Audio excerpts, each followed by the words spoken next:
Well, good afternoon, everyone. From Spaulding Field, I'm Pete Barker along with Kevin Conley, and it's Spaulding High Baseball on New England Cablevision Channel 3 as the Spaulding Red Raiders playing their first home game of the season against the Bishop Guertin Cardinals of Nashua.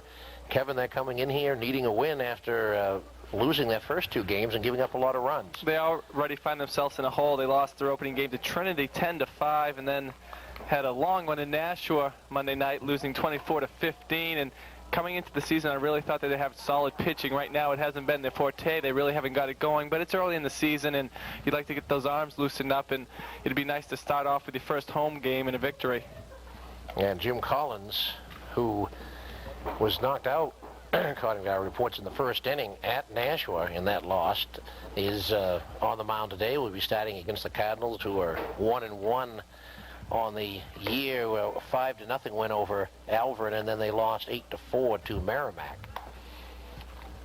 And opposing Collins today will be Gary Fortier.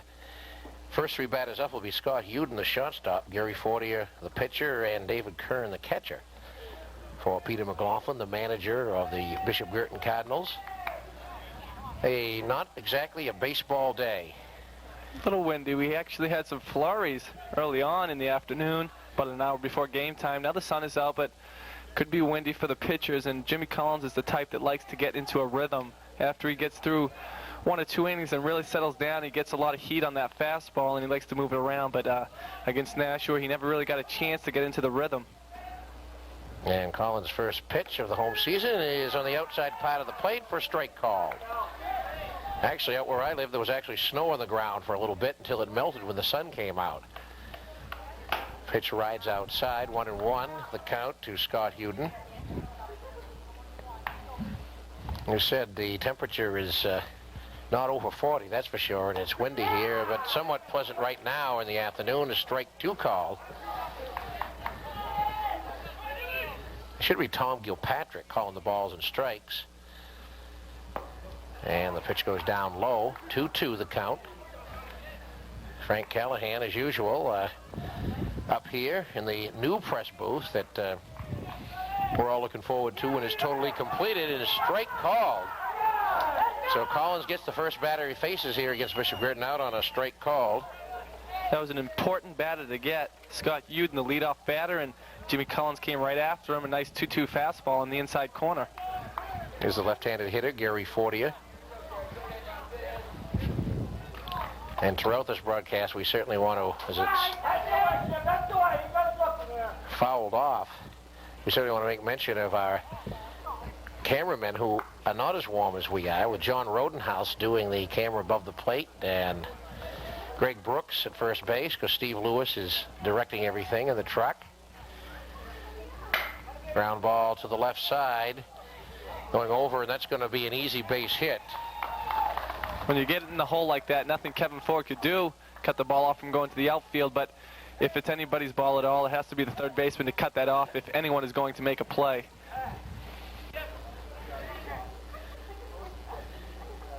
Collins the look to first and to the plate and gets a strike call.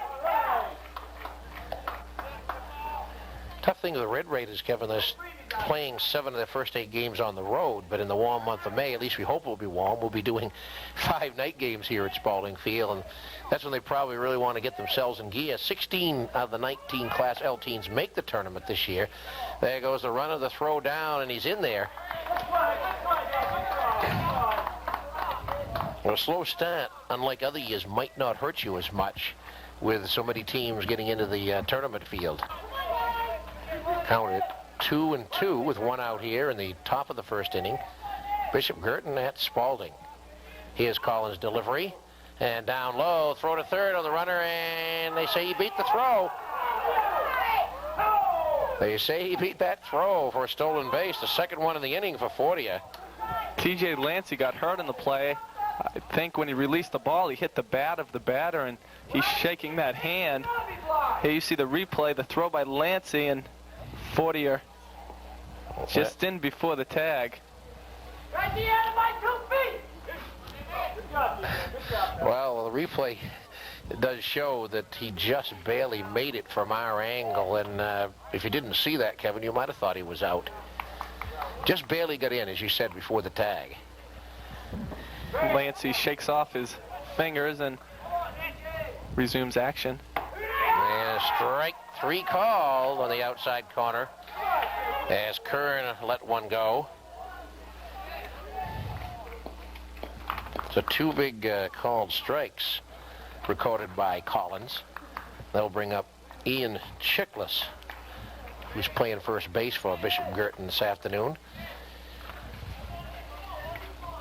Of course, we've got some information we might run down through later on some of those players' age and where they're from, because obviously Bishop Guertin in a private school. Where is he? And he does come from Nashua. They have quite a few different towns: Hudson, Nashua, Wilton, Townsend, Lineborough, Wynnum, Westford. They come from all over the New England, actually, when you look at it that. Count of 0-2. 2 strikes as Collins ahead in the count on Chickless, the number 4 batter in the Bishop Guertin lineup. And here's the delivery. Goes up high.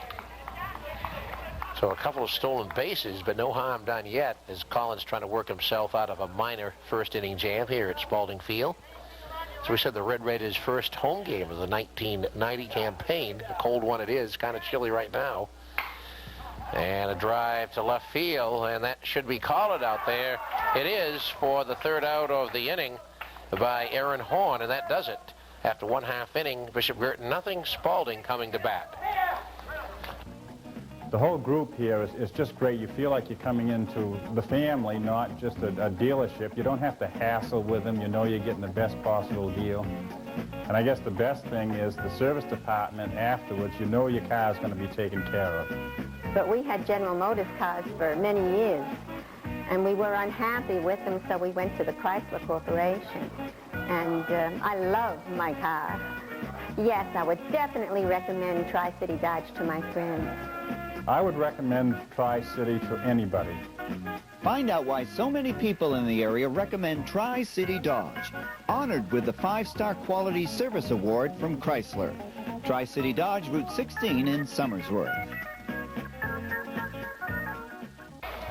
Red Raiders batting in the bottom of the first inning with T.J. Lancey, the catcher, leading it off. Be followed by John Panelides, 3rd, and Paul Bushway, the center fielder. No score in the bottom of the first. And the Raiders facing Gary Fortia, a senior right-hander, 6-footer who comes from Nashua. Fortia likes to mix up his pitches. He'll dip down sidearm sometimes and come with a nice breaking ball.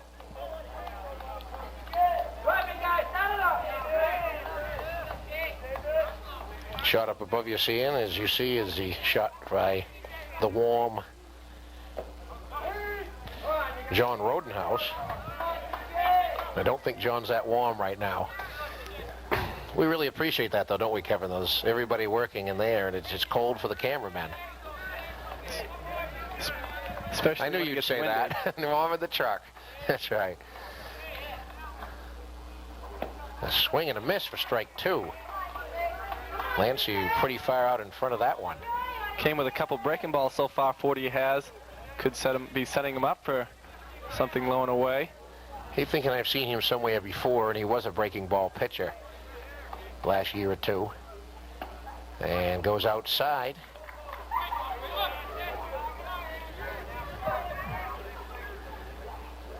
Evidently, we've got, from what we're told, we've got 3 umpires for this game. Only two is supposed to have shown up.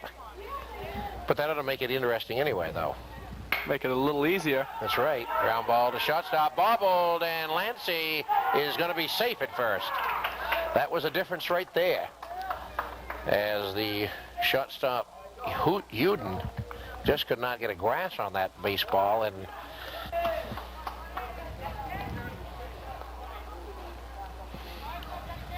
see if Spaulding works anything early with a steal or a hit and run. See if they put a play on trying to move some runners around and score some runs early.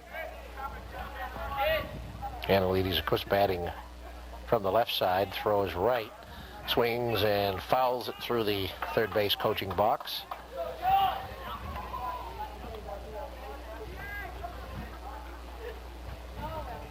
On deck hitter Paul Bushway. All these players have had experience over the last couple of years in varsity play, and the American Legion team that finished second in the state tournament last year. It's swing and a miss. Talk about high scores, Kevin. That was one you happened to do, and I was unavailable, and that was a pretty high score, if I remember, something along the line of 18 to 12 or something. 16 or 18 to 12. It did finish up in playing over at Keene with a short home run fence. There was probably 4 or 5 home runs in the final championship game. And another foul. They always say they were going to extend that fence over there. They never did, and I think you might recall there's like a 352 sign out there, but it seems like it's about 20 feet shorter when the ball gets up in the air. Carries well during the day over there. Paul Bushway, the on-deck hitter, had a home run there in the championship game. Almost had 2 as with runners on second and third, was robbed as the center fielder made a catch jumping over the fence, which helped to save the game. Oh, in those type of games, that's what happens. You need a big defensive play. Here's the 0-2 delivery inside, down the throw down, and he's going to be safe as the ball was in the dirt. Shortstop Uden tried to scoop it up and make the tag, but could not as it took a bounce over his glove into the short center, and the Raiders have a runner on second. Clancy took a big lead at first base. He kept itching off first base, and not too long of a look by 40. He came right to the plate. Lancey hustled down into second for a stolen base. Panelides down the count 1-2 to Fortia, but the Raiders have the runner on second. The delivery goes again to the left side and fouls it off once more. What's that, about 4 straight times he's fouled it off? Wasting pitches. That one was a little up in the strike zone, not wanting it to go by with 2 strikes. Panelides does a nice job of hitting and fouls it off down the third baseline. As you see, Lancey taking the lead off second. Time called. Panelides steps out. Paul Bushway, the center fielder, the number 3 batter, as we said, and Brandon Gullison will DH for Jim Collins in the 4th spot. Eric Pinkham will be in right field. Kevin Ford at shortstop. Jamie Strayer at first base as the pitch goes outside. 2-2. Aaron Horn is in left field. And Jay Wizawati, the second baseman.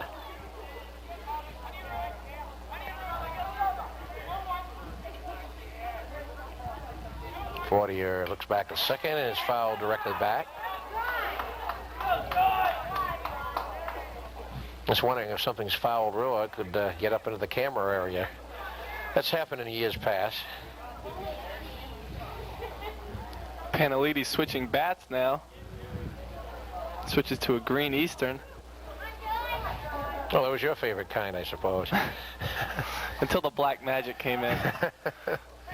Yeah, but I bet there were some big hits from that Eastern from you, Kevin. Not enough. Not enough? That's what they all say. Here's Fortier's delivery, and this time the left side is going to drop in.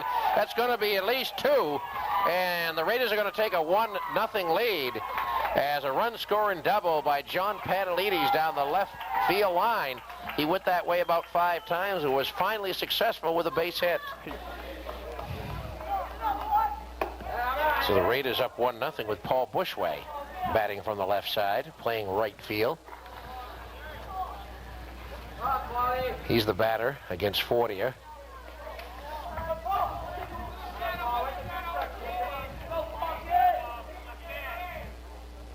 And the pitch fouled straight back down at the base of the fence.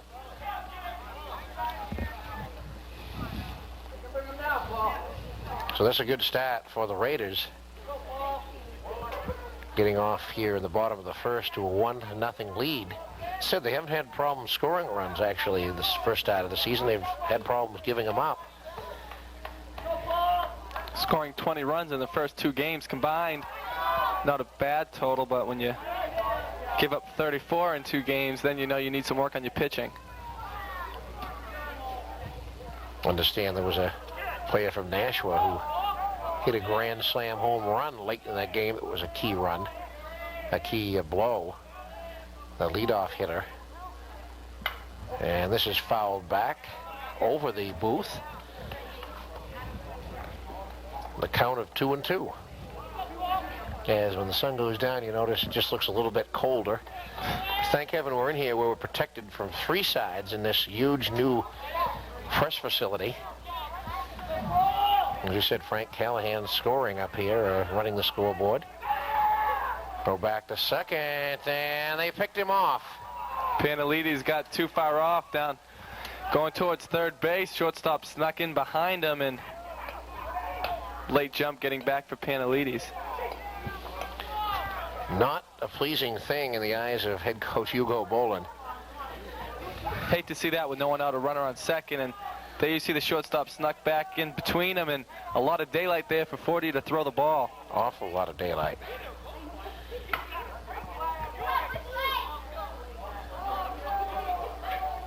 So the pitch is fouled back. It's 2-2. So both pitches throwing a lot of pitches here in this first inning as people are fouling them off. Or going to throwing about 6 or 7 to each batter.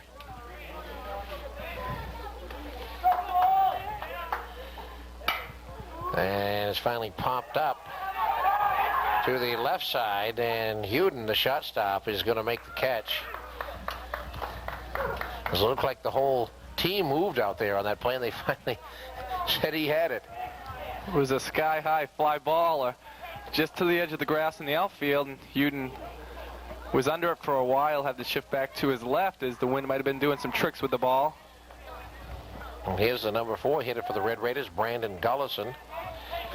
Gullison had a big day in that loss at Nashua. I believe he drove in 6 runs on 4 hits. So the Raiders got 12 hits in that game, which isn't bad a total at all early in the season. One thing Hugo Bolin was worried about was whether his club would hit. Well, they have, but evidently the pitching has not been there yet. Gullison had 4 RBIs on 3 hits in that game. Grounds it to short. Huden over to first, and that's the end of the first inning. But the Raiders do come up with a run on a hit, nobody left, and after 1 complete inning of play, Spaulding 1, Bishop Guertin nothing. New England Pizza and Roast Beef at the Lilac Plaza, newly renovated and able to serve you even better, with careful preparation of the biggest subs in town. And their pizza is well known throughout the city as absolutely the best. New England Pizza and Roast Beef has one of the most extensive menu boards in town, providing not only pizza and subs, but pasta, seafood, chicken, many types of salad, and much more. Come visit or call the newly renovated New England Pizza and Roast Beef at the Lilac Plaza, your neighborhood's family restaurant. Well, there were some of the majority, I should say, probably of the brave souls that came out here in these temperatures to watch the Spaulding Red Raiders play the Bishop Guertin Cardinals. We're just up above that press box shot there up in the booth. And leading it off for Bishop Guertin as he swings and misses is the designated hitter Tim McDonald. McDonald is DHing for Keith Mikovich. Fouls it off to the right side. 0-2. Some deft moves down there by Steve Klein of Foster's Daily Democrat as he's out shooting some pictures and covering this game, and double duty. All right, showed his athletic skill and going for the ball. We know about that. I think you and I have done some of that in our time too. And gets him, strike 3 called on the outside corner. That seems the way Collins has been able to set people up and go on that outside part of the plate. That's what happens when you have your nice stuff, is Jimmy Collins got ahead of that hitter again, and McDonald watched that 2-strike fastball on the outside corner, and he struck out 3 all looking so far. And the left-handed batter coming up now, Brian Kinney, playing right field for Bishop Guertin. 1-0 Spaulding here in the second inning. This is the type of start we said Jimmy needed to come out, get control right away after a couple innings of scoreless baseball. Then he really gets into the flow, starts throwing a little harder, and he's really right around the plate. So a ball and no strikes to the batter, Kinney.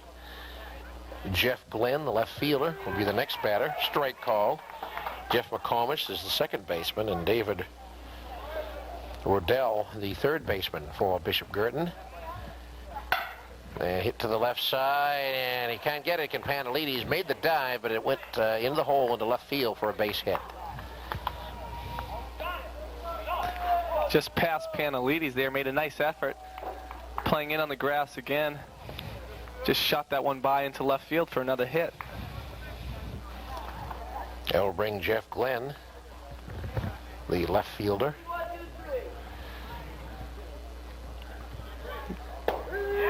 There you see the outstretched arm of Panelides, just out of the reach. Jeff Glenn takes a strike called.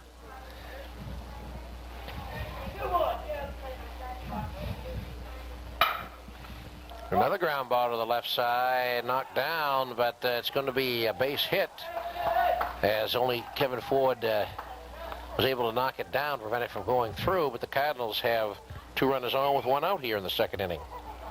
Not much Ford could do about that. Just even if he fielded it cleanly, everyone was going to be safe around the bases. Again in the hole, Ford ranging to his right, and can't get any power on the throw when you're doing that, ranging towards left field, and just to shut it off, keep the runner at second.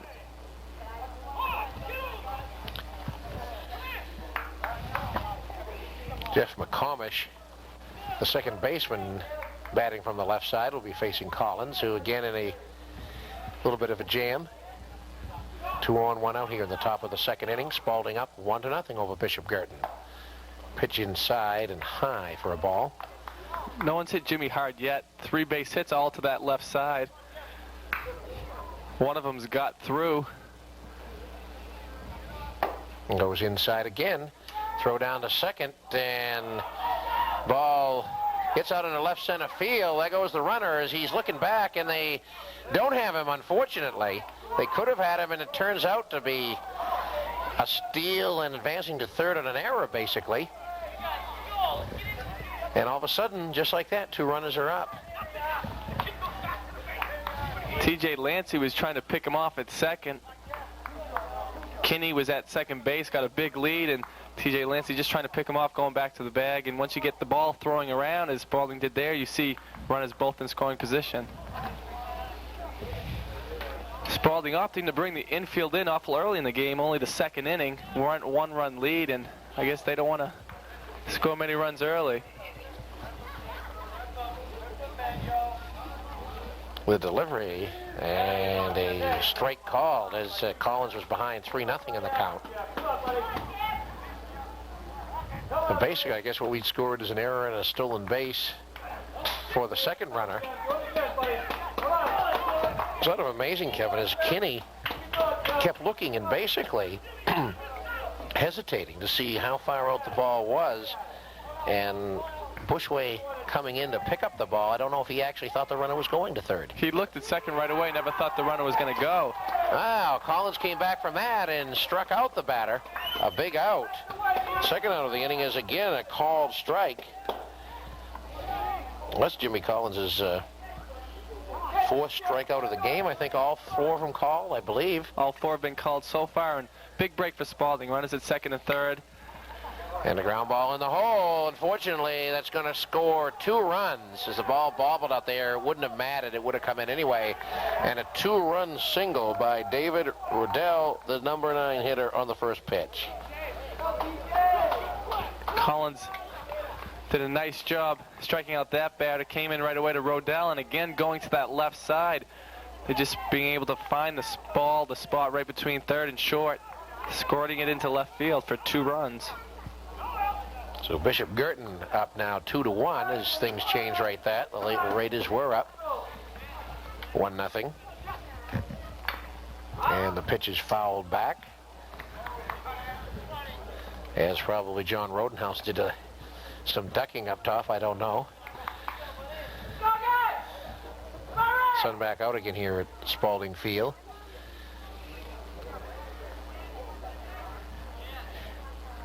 Collins coming to the plate, wrapped again to the left side, so everybody's going over that way. And 2 runners on for the Cardinals with 2 out. That was a little bit harder hit than those other balls that way. That was the most hard-hit ball so far for Bishop Guertin. All the other ones were just a couple bounces there. That one was shot into left field, and the runner's moving up 1 base at a time. That brings up Gary Fordia. He singled and stole a couple of bases in the first inning. Because Fordia throws from the right side, and he's going to put one down the third baseline, a surprise, and it's going to go for a base hit with 2 out. Fordia attempted to do that last time and fouled it off. Snuck Panelides in, and there was a nice opportunity to do it as Panelides held at third, bunting it right down the third baseline, and Panelides holding there with runners at first and second. And that loads the bases with 2 out. It brings up the number 3 hitter, David Kern, who took a called third strike with a 2nd out back in the first inning. This has the making so far of a high-scoring affair, Kevin. A lot of base hits already in this inning. It's only a 1-0 ball game, 2-1 ball game so far, but it's still early and a lot of runners on base so far. 3 on for the Cardinals right now with 2 out here in the top of the 2nd. 2 runs already in on a 2-run single by David Rodell. Came with 2 out. Panelides holding the bag on that one. With 2 outs, you got to come in and get the bunt, throw the runner out at first. Held the bag there, and there was no play for Collins as it went right down the line. And pitch goes outside. 2-0 the count on David Kern, the catcher. As Collins now in this trouble, giving up 2 runs in this inning with 2 outs, but now he's gotten himself into further trouble. And nice pitch for a strike called.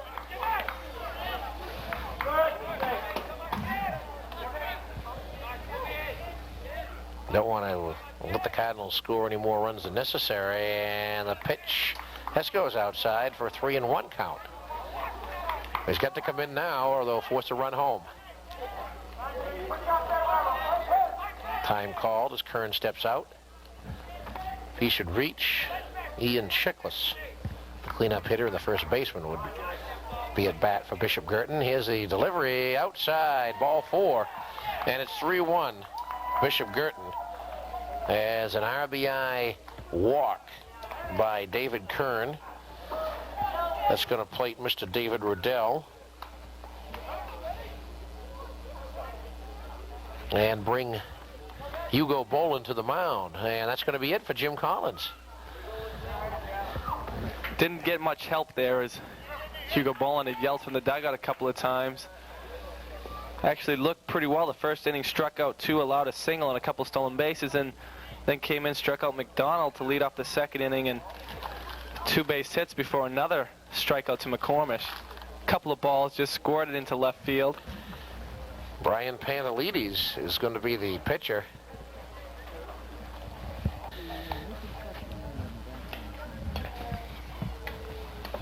And as you can see, the new construction going on back of center field that I believe has something to do with the new vocational school that's going on here. Are going to be built in Rochester and over there on the Chestnut Hill Road. And a good pan of it by John Rodenhouse. 3-1 here is Bishop Guertin leading with 2 outs at the top of the second inning. And it's got to hurt the confidence of a... Collins ended up with 4 Ks, 6 hits, 3 earned run, and is still responsible for 3 runners on base. Strike called.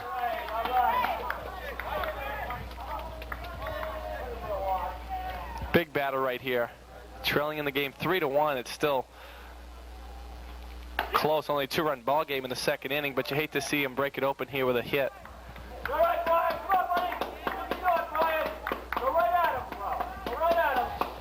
1-1 the count. as the number 4 hitter, Chickless. The plate swings and hits it out into left center field. Going back for it, and they cannot corral it out there. And 3 runs are going to score. Bishop Guertin's going to have a 6-1 lead. Aaron Horn got turned around in left field, backpedaling on the ball just over his head. Had a little trouble with it at the fence, and with 2 outs, the runners are going on the hit, and that clears the bases. It was out in left center field. As you said, he got turned around, and 3 runs came in. There you see the shot to left field. High fly ball, Horn going back on it. Realizes it's over his head and has to play it off the fence. And a swing and a miss by Tim McDonald, the designated hitter. Well, Bishop Guertin has scored 6 runs in this inning and leads it 6-1. The top of the second.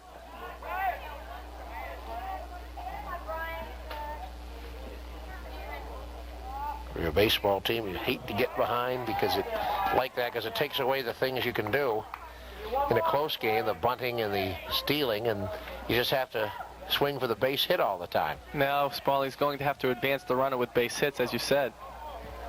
A nice 0-2 pitch there by Brian Panelides. You hate to see an 0-2 pitch go over the plate. You like to try to sucker the batter into swinging for a bad pitch, and there was a nice breaking ball on the inside. And swing and a miss for strike 3. And Panelides gets out of the inning, but not before Bishop Guertin winds up scoring 6 runs in the top of the second inning, and after 1.5, Bishop Guertin 6, Spaulding 1. B&L Variety Store, located on Main Street near the Sacred Heart Church, is very much an important and necessary part of Milton. Many shelves filled with convenience items. The giant coolers stocked full of all kinds of beverages and beer, milk and juices. The deli area that features fresh, ready-made sandwiches or made-to-order slices. And of course, the friendly, personable service offering hot coffee, megabucks, or just a morning cheer. It's B&L Variety Store, located on Main Street in Milton.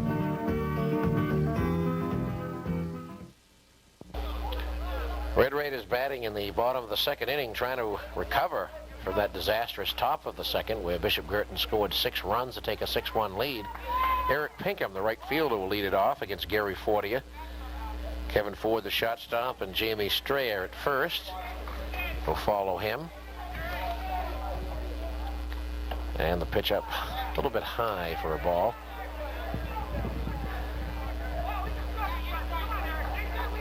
So now it's the time to get the base hits and try to get back in this early in the ball game.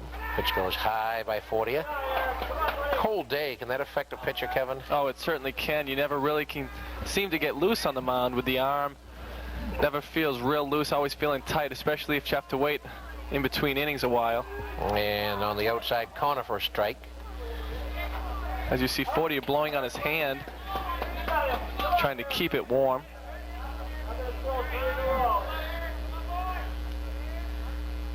And the pitch is fouled off to the right side. We're told that it certainly is not a day at the beach down below. Steve Klein taking pictures there. Says it is not good. Actually, I guess it feels like probably 80 degrees once you come up into the booth from down on the field. We got all the room we want up here, don't we? Pitch Plenty fouled. of room. Standing room only, but plenty of that. Well, you're not standing. You're rigged up with a piece of plywood on top of a box. It's like Jay Wisawati at third base. And a swing and a miss by Pinkham. Raiders now really have to be selective, I think, in just trying to get on base. Still early is enough in the game. You got 5 at-bats left. Game's really young in the way they put up runs throughout the season. The first couple games, they're capable of scoring a bunch. It's just being patient up to bat. Sometimes you feel you have to do it so quick, but plenty of time. Just chip away a run or two here. Right back through the middle as Fortier went to the left side of the mound. on his follow-through, and a nice sharp hit by Kevin Ford, the shortstop. Ford went right back up the box as Fordy fell to the first base side, as you said, Pete, and Ford's on with a single. There you see Fordy falling to the first base side, can't get back, almost got a glove on it. Hit sharply up the middle for a single for Ford. And there's Jamie Strayer, the first baseman.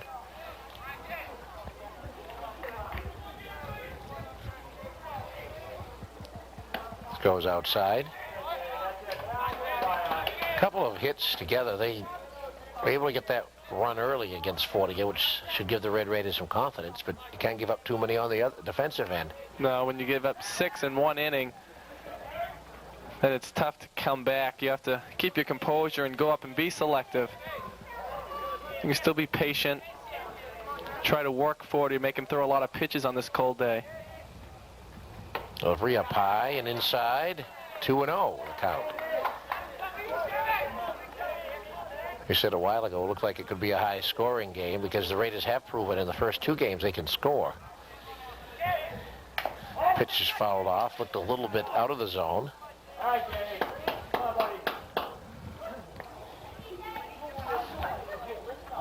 Holding at first, Kevin Ford with 1 out.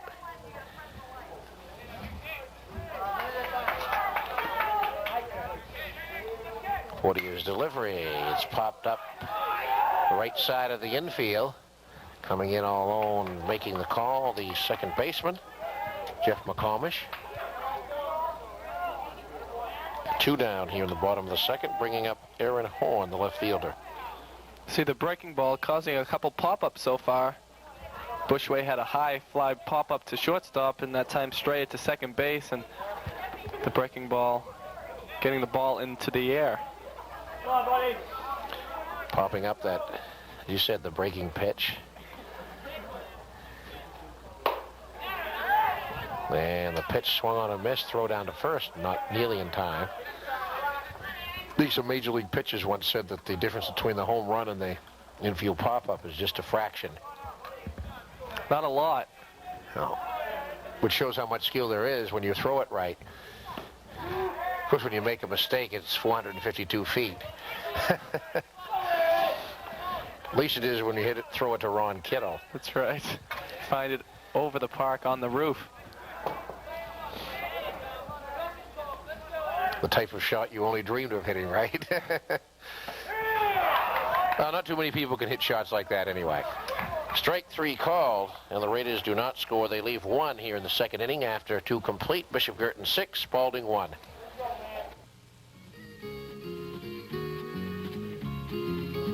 Kearney Drug Company in downtown Rochester. First with computerized prescription service. First with blood pressure clinics and hearing tests. And now first with blood cholesterol screenings. Come in and see what we mean by a full-service pharmacy. Aisle after aisle of the most competitive prices around. Plus the cosmetic department is the largest in the city. And say hello to Bill and Jan Keefe, independent owners, and dedicated supporters of the city for over 2 decades. For fast, reliable, and friendly service, it's Kearney Drug Company in downtown Rochester.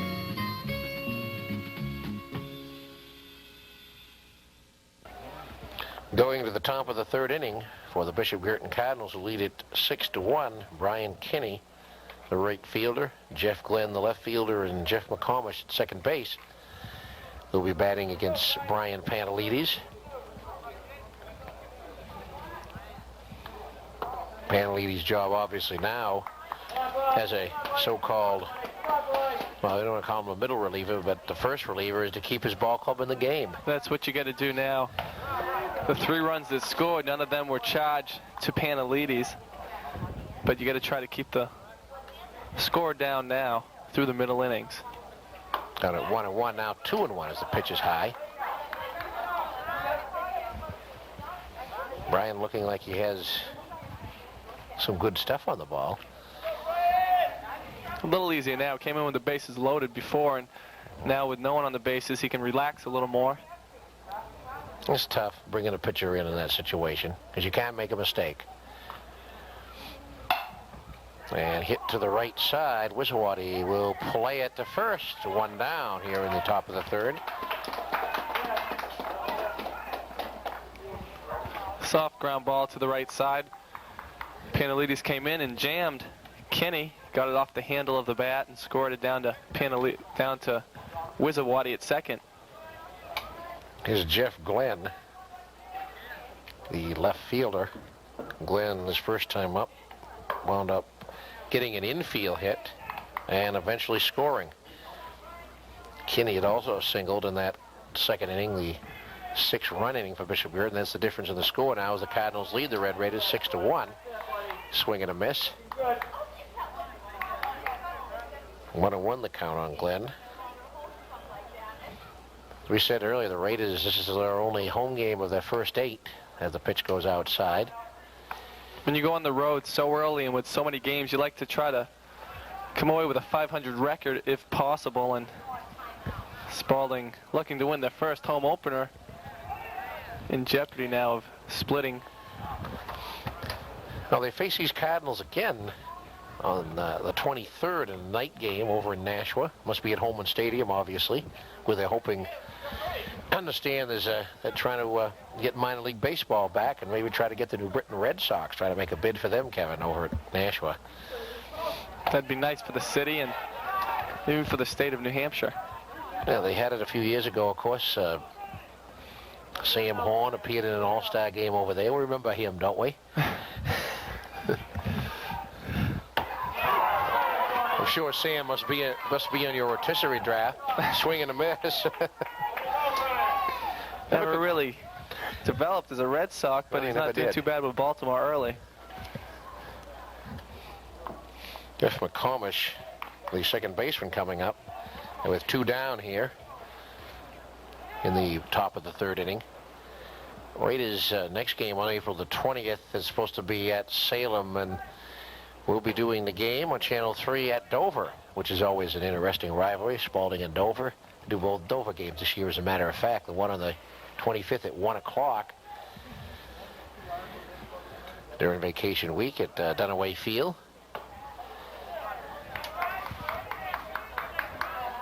And they're going to end the season May 25th here with a 7:30 game against the Dover Green Wave. And the strike called.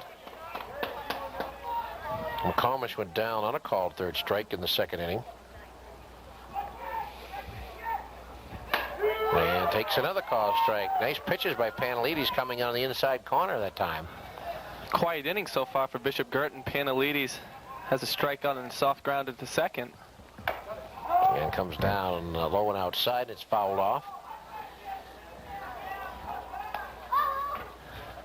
Raiders' next home game will be in a couple weeks, May 2nd, here on a 7:30 against the Winnicott Warriors of Hampton. Matter of fact, all the rest of their home games, I think, are at night. Ground ball this time again to Wisawati. Plays it to first, and that's the inning. A 1-2-3 inning for Brian Panelidis. We go to the bottom of the third with Bishop Guertin leading Spaulding 6-1. Dry cleaning done the right way at Cullen's Cleaners, 130 South Main Street, across from the Rochester Common. So many people recognize that Cullen's work is professional, and here are some of the reasons why. Red Neeland, Ruth Chase, Peggy Simmons, and Liz Batchelor. And just as importantly, your dry cleaning is done right on time, every time. Open Monday through Friday, 7 a.m. to 5:30 p.m., and Saturdays, 8 a.m. until noon. Dry cleaning and pressing, alterations, and same-day service if necessary. Cullen's Cleaners, 130 South Main Street, Rochester.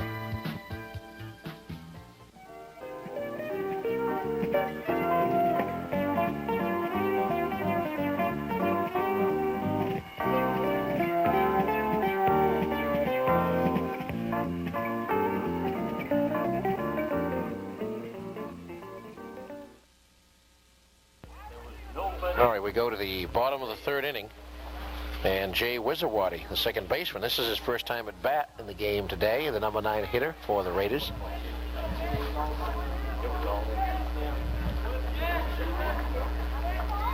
Forty giving up 2 hits over the first 2 innings. A double to Panelides and a single to Ford. And the pitch is a ball. Wisawati, T.J. Lancey, the catcher, and third baseman John Panelides will try to get the bats going against Fordia as the Raiders trail it 6-1 here at Spaulding Field. Strike called.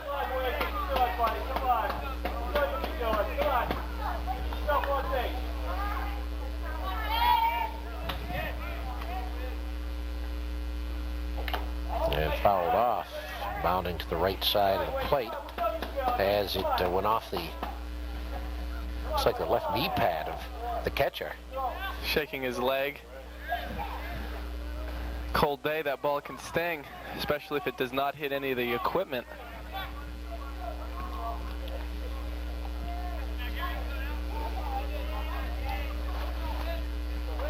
One and two, the count.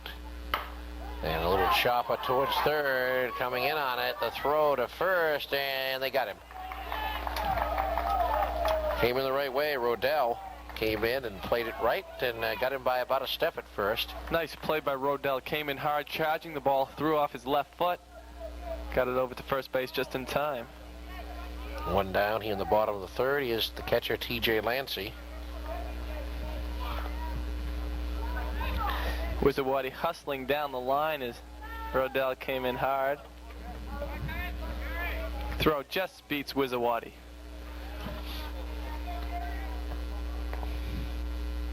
Lancey has scored the only Spaulding run. Reached on an error when he led off the first, stole second, and scored on Panelides' double down the left field line. That's been in as far as the Spaulding offense has been concerned.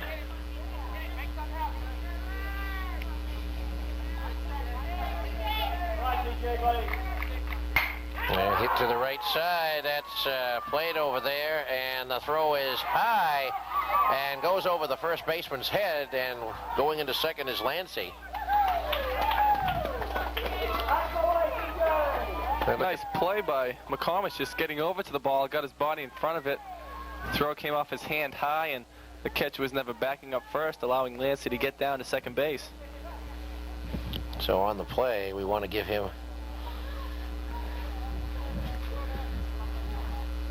Lancey thought he had a chance at outrunning it, going down the first baseline hard, and the throw way over the head of Chickless. So he reaches, basically, he's going to reach on an error for the second time in the game. He would have had him if it had been on, so a throwing error with one out here in the third, and here's Panelides.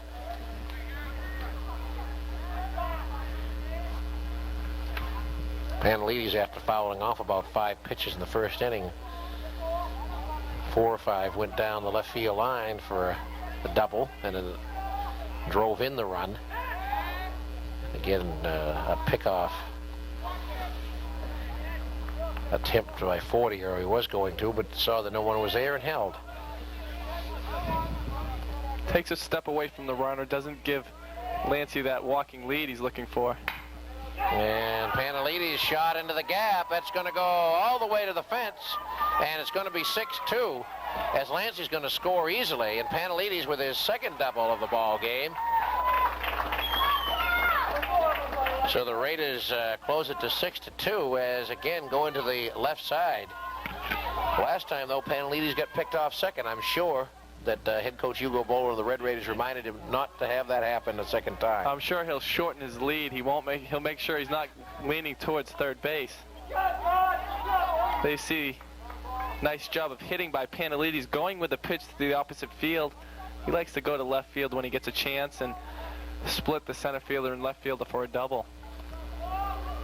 What he is delivery to Bushway, who popped a shot his first time up, is a ball.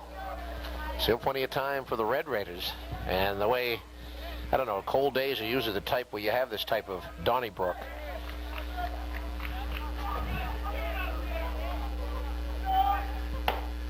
And the pitch is outside for a ball. 2-0 the count.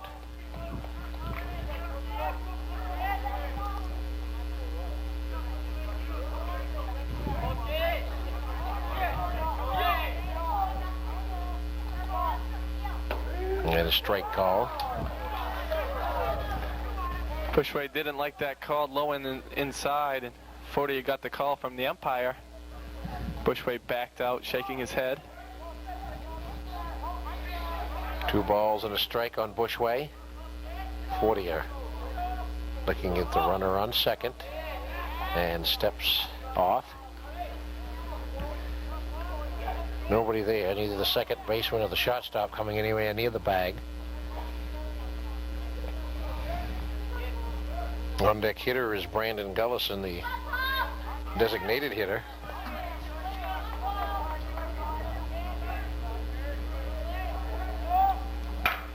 And he goes out into right field. That ball's drifting, and it's gone for a home run. Kept drifting in that win, and a 2-run homer by Bushway makes it 6-4, and the Raiders right back in the ball game. That's the type of power Paul Bushway has. Got a pitch up in the strike zone, and he muscled it out of this ballpark to right field. He had to challenge the wind with that one a little bit as well. And as we said, the signs of a high-scoring game. 6-4 right now are the bottom of the 3rd inning. We'll get another look at that one, Kevin. High inside fastball. Bushway tomahawked that one to right center field, and the right fielder, Kinney, kept drifting back on it. As you said, looked like he might have had a chance, and then he ran out of room at the fence. So Fortier has been victimized by a couple of errors, but has also given up 3 key hits in this game. The 2 doubles by Pantelides, and now the 2-run homer by Bushway. And that brings up Gullison. Actually, he's been pretty well victimized, both of those being the left-handed hitters, and maybe he's getting a break now with a right-hander. Probably the stronger part of their order, Pantelides, Bushway, and Gullison. Pantelides, Bushway 2 and 3 in the batting order, and they showed why so far today. Delivery drops inside for a strike. Now 6-4 with 1 out. All this transpiring with 1 out here in the bottom of the 3rd. Swing and a miss way out in front on that one. Looks like Brandon was completely fooled. Fortier came with the breaking ball and started on the inside part of the plate. Gullison pulled the trigger too early as it dropped down low on the outside. And swings and misses for strike 3. 2 down. Sent Eric Peakham to the plate. He struck out swinging back in the 2nd inning. Looks like it's getting a little bit gustier outside. Wind held up just long enough for Bushway's shot to get out of the park as the wind's blowing in. Just I think 48 hours ago from the time we're doing this game, you could have worn shorts. That's how New England weather does it, and it was snowing before this game. Strike called. But it's going to be an interesting one, Kevin. 6-4 right now, so it looks like both teams have a lot of runs left in them. Let's hope the Raiders have a few more. Goes down low. It's got to give you confidence, though. You're down 6-1, and you get those 3 runs back, and you still got 4 at-bats. If you just get some pitching, as Brian Pantelides shut Guertin down in the last inning, that's what you're going to have. That's supposed to be the Raiders' strength. Hugo Molnar was concerned about the hitting more than anything, but they've been able to hit the ball. But you can't keep giving up the runs. They have plenty of time left, as well as you said, Pete, and they got to take their time, be patient. As both the leadoff hitters were, Pantelides and Bushway took their time. Pantelides fouled off a couple of pitches in the 1st inning and slapped a RBI double. That time he went to the opposite field as well. Plenty of time in this ball game to get the runs back. Fouled off down near the bullpen area for the Red Raiders.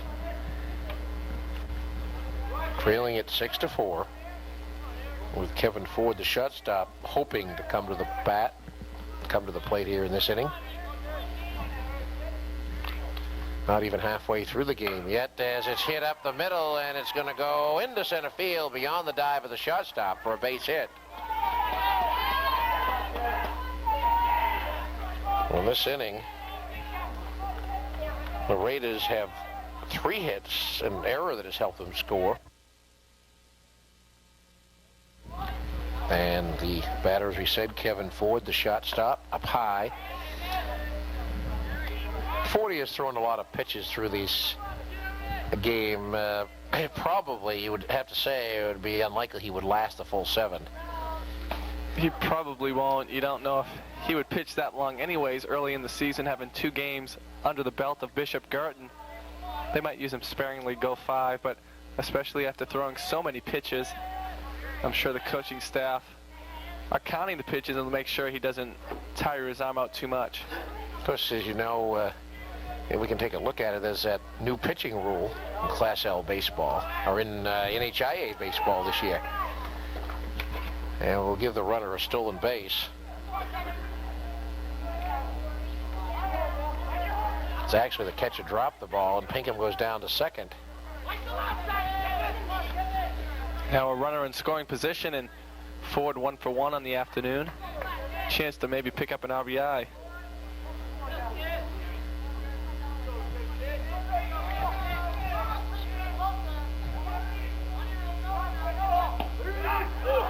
And a strike called, and that new pitching rule dictating basically that a lot of pitches have to be used. As we'll say, we can, if you know, we can go over it a little bit later, but it's pretty good. It's like they have pitching rules, of course, for summer leagues. Now the tournament bracket goes quicker with 16 teams in it. I guess they're going to go Thursday, Saturday, Wednesday, Saturday. That's exactly what they said, and it's going to make it tougher for one pitcher to pitch too many games. Well, Kevin Ford draws a walk while we're talking about that, and what's the thing is, if Fortier here obviously went 5 innings, he could not pitch for 3 days, which means he could not pitch the next game at all. But that's where you have to have the depth. You have to have more than one pitcher now. And the pitch is up high for a ball. It's 2 out in this inning. The Raiders have 3 runs in. Seems like that was long ago, though, doesn't it? We've been talking about pitching rules and everything else. Fortier, I think he's really gone over a limit at this point. He's throwing a lot of pitches, and it's starting to wear on him. The batters are being patient, as we said they needed to be, really working Fortier only in the 3rd inning and 6-4 ball game. Doesn't look like his breaking ball is breaking very sharply at all. I think he's getting a little bit more straight-armed out there, and relief is going to be, looks like there's some stirring around. I thought there was in the Guertin dugout. Well, he got it that time. Trying to mix him up, but he looks like he's also getting a little bit frustrated out there, too. And when that stat happens, you make a mistake that you don't want to make. They got a pitcher up now going to the bullpen to loosen up. So Peter McLaughlin, the manager, seeing that Fortier is struggling, way outside for a ball. 3-1. And the batter, as we said, being Jamie Strayer, who popped to second his first time up. Aaron Horn, the on-deck hitter. Raiders would like to get a blow to tie it up, I'm sure. And Strayer going to left, and it's caught out there. Boy, he wrapped that one out there, but the left fielder got over in time to snag it to end the inning with 2 on. But 3 big runs for the Raiders, including a 2-run homer in the inning by Paul Bushway, and after 3 complete, 6-4 Bishop Guertin. Looking to buy or rent a home that combines city elegance and convenience with the unhurried pace of the country? Brook Farm Village Condominiums in Rochester has it. Spacious, bright living areas, modern appliances, and efficient design, all framed by 20 rolling acres, perfect for active recreation or just relaxing.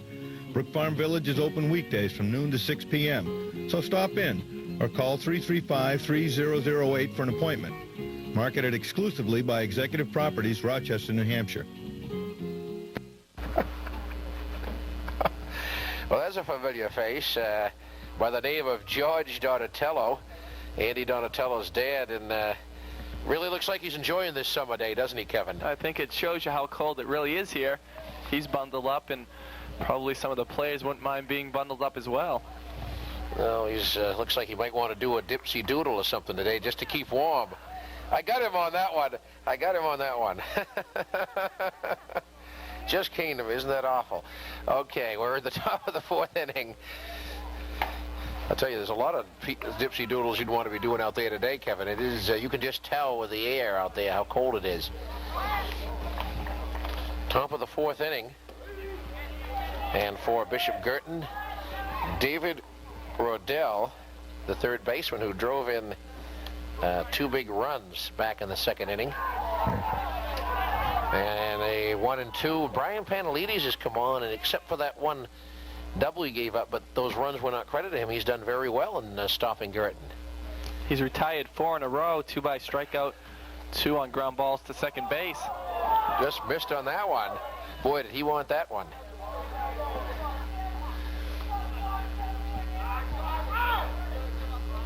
Two and 2 the count. Panelides to the plate, up way high for a ball, 3-2.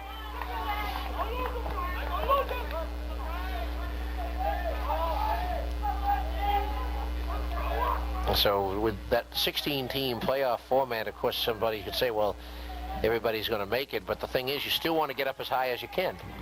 Oh, yeah. You don't want to be having to play a top-ranked team right away. You want to try to finish in the thick of the pack, if not higher towards the top 4 seeds. Everyone plays in the first round, no buys. But still, there's a lot at stake with finishing high in the standings. It certainly is. And here's Scott Huden, the shortstop. Took a called third strike in the first. Singled on the ground to left field in the second and scored one of the 6 runs for Guertin. I would suspect we're probably going to see a new pitcher in the bottom of the inning for Guertin, but no, swung on and fouled off. So the Raiders down 6-1, come back to make it 6-4. And they're relying on Panelides to keep Guertin off the scoreboard. A swing and a miss. Fooled him on an inside pitch. Huden trying to back out and then take a cut. I don't know if he thought it was going to break over, but Panelides just came with some heat on the inside part of the plate.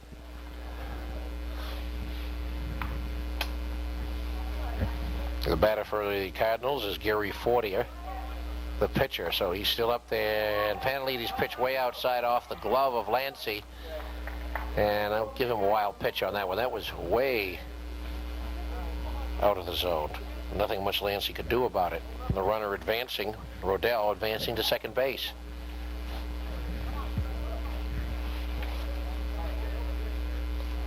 I'm Pete Barker along with Kevin Conley here at the Spaulding High School field. Spaulding High School baseball on Channel 3, New England Cablevision. Their cameraman above the plate is John Rodenhouse, and Greg Brooks over at first, trying their best to keep warm. Getting some great shots, though. Fortier tried to bunt for another single as he did last time up. Swing and a miss.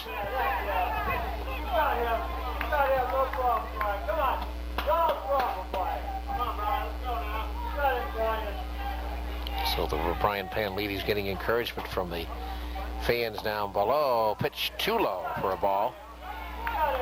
Count goes to 2-2. I like the way he's throwing. Seems to have some pretty good velocity on the ball. Main thing is staying ahead of the hitters. You got ahead of 40 or 1 and 2, and that's a position you like to be in.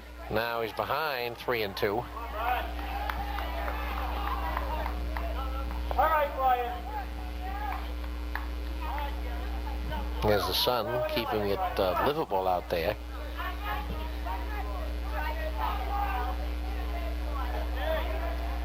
Brian Panelides coming in, and he got what he wanted, and pitched to the inside to Wisawati, 2 out.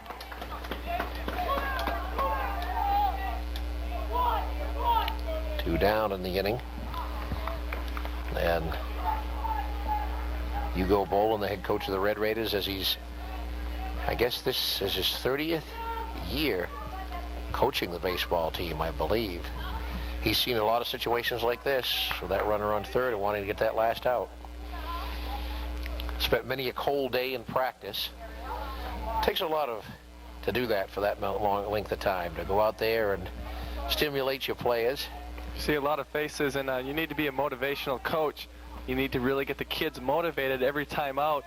And when you look at a long career like that, that's a lot of games. Pitch is a ball. Batter is David Kern, the catcher. Struck out and walked and scored a run. Now ahead on the count, 2-0.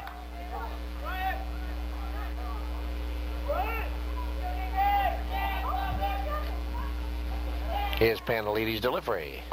That's high inside for a ball. Way out of the strike zone. I don't know, he hasn't pitched that long, but do you think he... Well, there's the new press box area, and you might be able to see us in there. I don't know. That's what it looks like here at Spaulding Field. And there's a fine gentleman right up there on top of the roof. That looks like John Rodenhouse. Fighting the wind up top there. And the ball 4.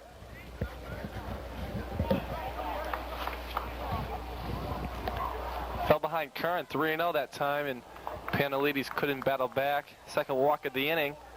Runners at first and third. Ian Chiklis, the first baseman, coming to the plate, fly to left. And wound up hitting that bases clearing double as he was the first batter to face Panalides in the second inning. A fly ball towards left center field that dropped off the fence. Nobody could get to. Big blow of this game right now. Obviously the difference in the ball game, that made it 6-1. Over to first again by Panalides, not in time. Very important hit right now. Chiklis' double, and we talked about that with the bases full. They were down 3-1 at that point. Pitch, nice pitch for a strike. So Panalides quickly getting ahead on the count, 0-1.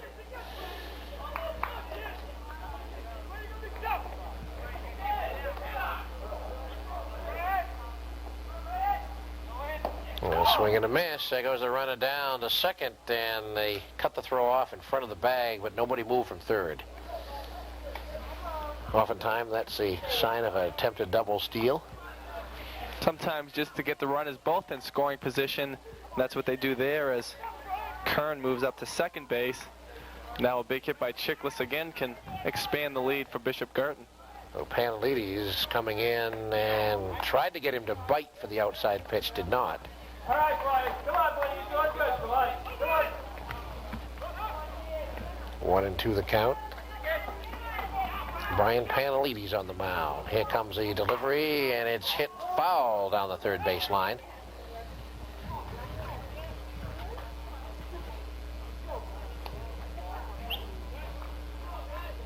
Six to 4 the score as we're in the top of the fourth inning here at Spaulding Field. The Red Raiders' first home game of the 1990 baseball season. They're 0-2. Bishop Guertin's 1-1.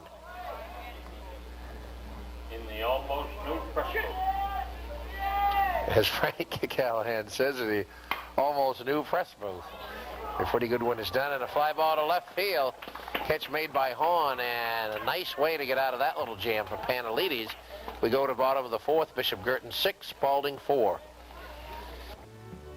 Nard's TV and Appliance Store, 74 High Street in Somersworth, carries a complete line of GE appliances and video products. Nard's is well known for TVs, all sizes and styles, from the most economical to the large screen, plus the latest in VCR equipment and cameras. Refrigerators designed for today's kitchen, one that's just right for you. And Nard's has a large selection of ranges, GE built and GE dependable. Come in and see what outstanding buys are available, and remember that Nard's services what they sell. Nard's TV and Appliance Store, 74 High Street in Somersworth. Going to the bottom of the fourth inning with the Red Raiders trailing at 6-4 against the Bishop Guertin Cardinals here at Spaulding Field. We'll have Aaron Horn, the left fielder, leading it off against Gary Fortier, who's still out there. Jay Wizawarty, the second baseman, and T.J. Lancey at the top of the order will be the next two batters. Fortier actually hasn't pitched that badly through 3 innings, but a couple of errors hurt him, but he did give up 3 big hits.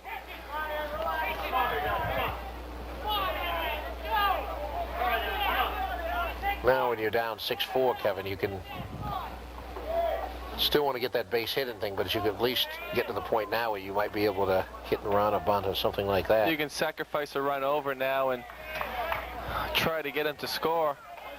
Only the 4th inning, still 4 more at bats for Spaulding, and they have a chance if they get a runner on first base to bunt him over if they decide. Now Horn now working in the hole at 0-2.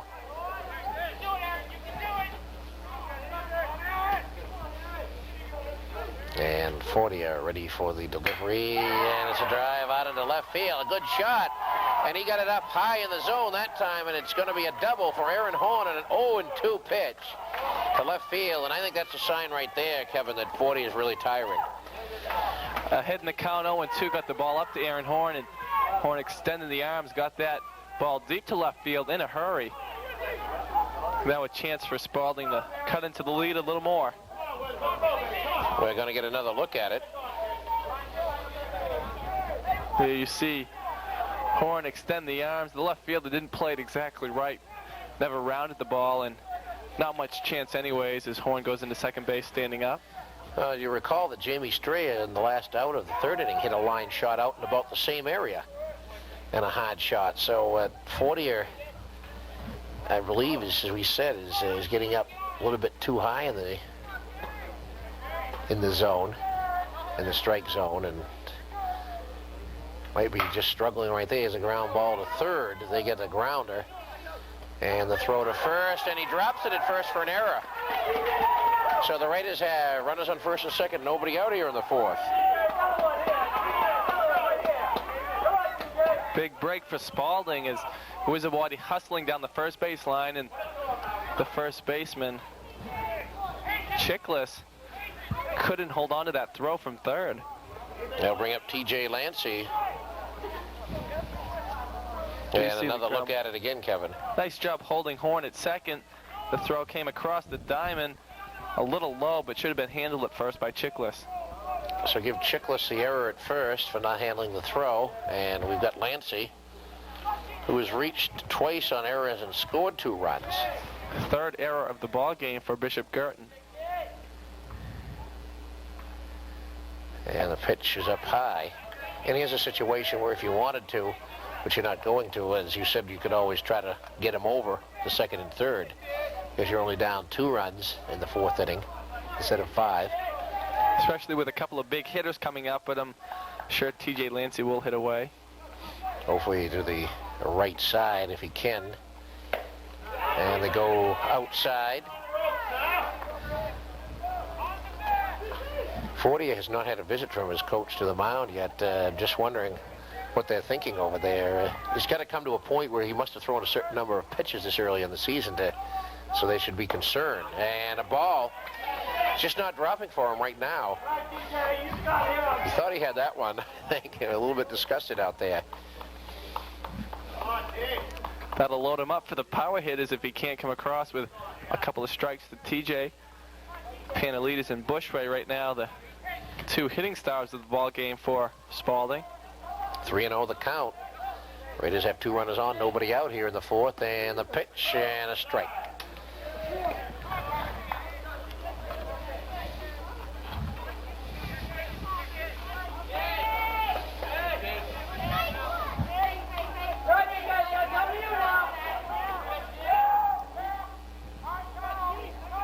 Here's Fortier's delivery, swung on and miss. Good breaking pitch. Even if he does get him, Kevin, you're still going to have, as you said, the power hit is coming up with runners on first and second.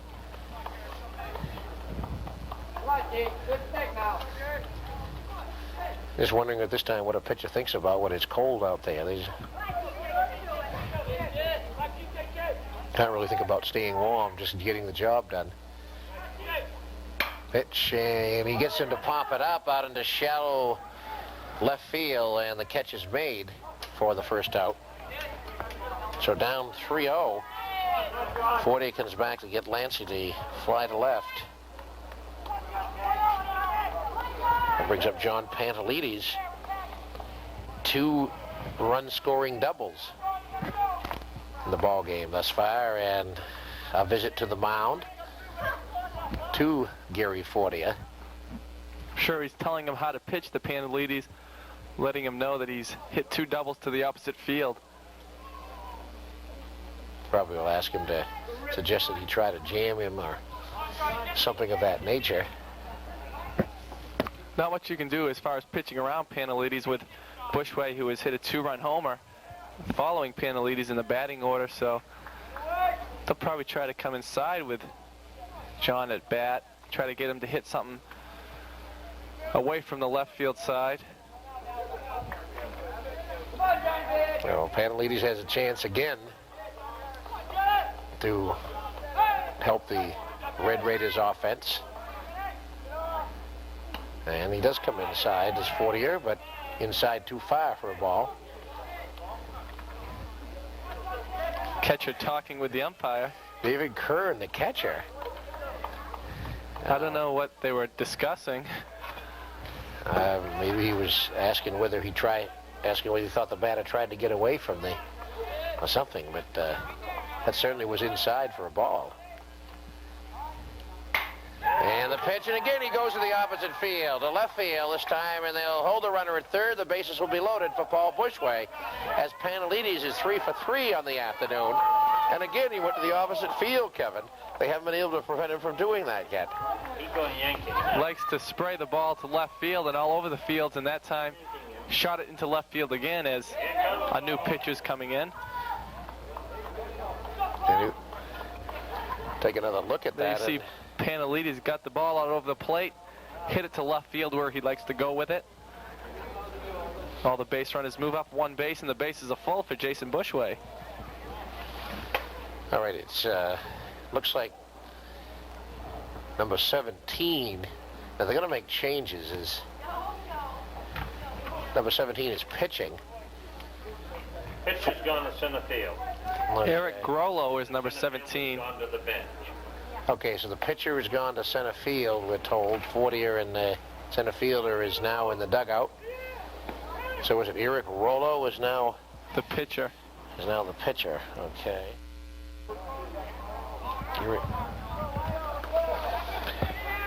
All right, Eric Grollo, as we said, is the pitcher, Kevin, and he's facing Mr. Bushway here as the Raiders have a great opportunity with the bases loaded and 1 out, and the pitch is outside and high. Bushway, of course, hit that home run his last time at bat in the 3rd inning. It's 6-4. We're only in the bottom of the 4th. Bishop Guertin by 2 and ball 2. Similar situation to when Brian Pantelides came in for Spaulding. He came in with the bases full. And strike called as he comes inside.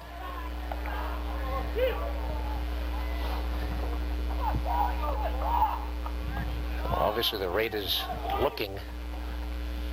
And a swing and a miss. He goes to the outside corner. That was the other side.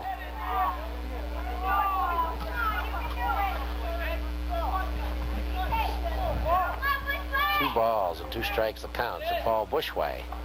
Here comes Grollo's pitch and rammed out into center field for a base hit. Waited for that one to come in the zone. Here comes the throw. It's going to be cut off at the mound, and it's 6-6. As Bushway, looking bad on that previous pitch, just waited and rammed it on the line to center field for a 2-run single. We're all tied up. Got the pitch where he wanted it. 2 strikes. Grollo came right down the middle of the plate, and Bushway sent it right back up through the middle for 2 RBIs. There you see the extension, and right up the middle, a solid hit. The center fielder playing it on 1 knee, allowing Wisawati to come around and score the 2nd run to tie this ball game up. Panelides went over to third on the play. And that is Brandon Gullison, the designated hitter, at the plate. As we are in an early season Donnybrook, 6-6. And we're only in the bottom of the fourth inning. Steve Lewis said the coffee would come up if we went more than an hour and a half, so get it ready, Steve. We've gone about an hour and... That's typical, right, Kevin? Now, probably drag it, try to keep down. The ball gets away, and the Red Raiders will lead it 7-6. And the ball getting away from Grollo at the plate, and Grollo throws it into left field. The Red Raiders are going to lead it 8-6. As Bushway comes home, and just like that, the Red Raiders getting really spirited now as they were down 6-4. Bushway's two-run single, and they come up 8-6. That's all a hustle by Bushway. He went into second base as the throw got by the catcher, and then on hustle he just ran into third base, forcing the pitcher to make a play. Ball went into left field, allowing Bushway to score, and nice job as he hustled around the bases. So we can give that as a, what do you say, a wild pitch for the first run scoring, and then an error, a throwing error on the pitcher, Grollo, the relief pitcher, for allowing Bushway to wind up scoring.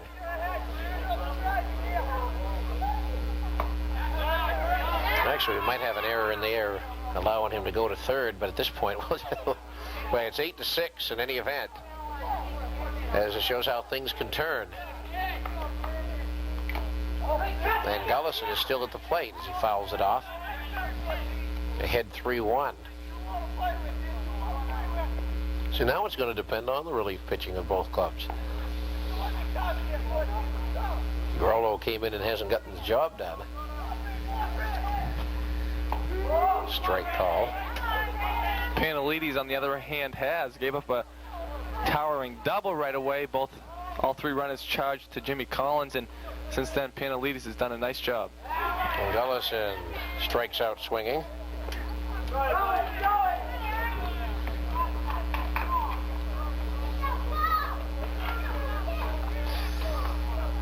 And brings up Eric Pinkham, the right field, a strikeout and a single. With two out here in the bottom of the fourth inning, but the Red Raiders have scored 4 times to take an 8-6 lead.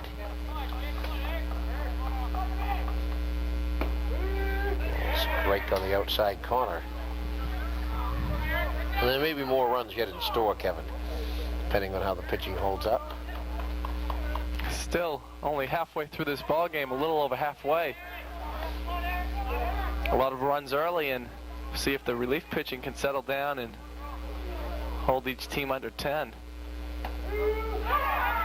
Strike call. Not a day for wearing shorts, that's for sure.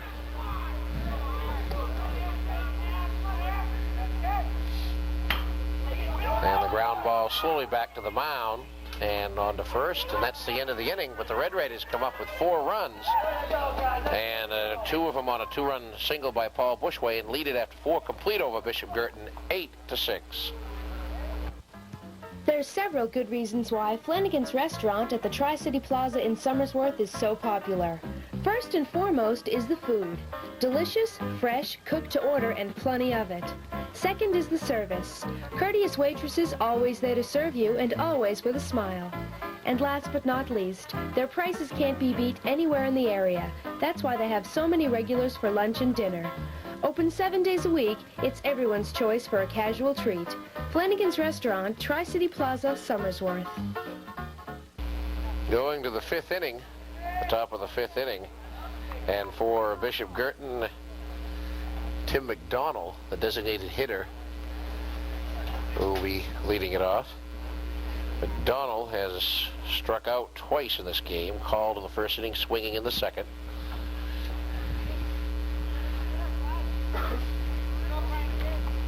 Panelides has only allowed 1 hit over his 2 1/3 innings. And that was the 3-run bases clearing double, the first batter he faced in the second inning to Ian Chickless, the cleanup hitter.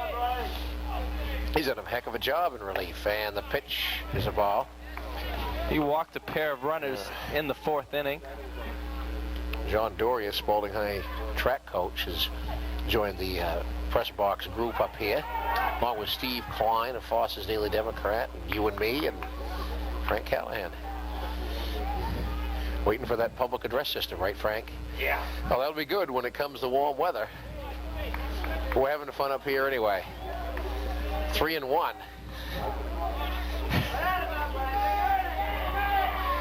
We might as well. Don't like the cold day, but it's been an interesting ball game, to say the least, with a lot of hitting and... If you like offense, then the Spaulding Red Raiders are the team to watch this year so far. I would think so. Drive going out into left center field, coming on. Nobody can get to it. It drops in for a base hit.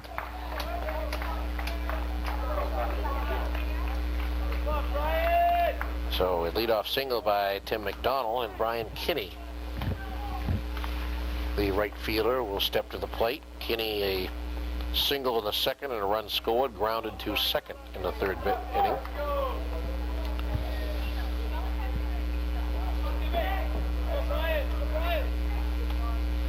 And Leedy's pitch is a strike.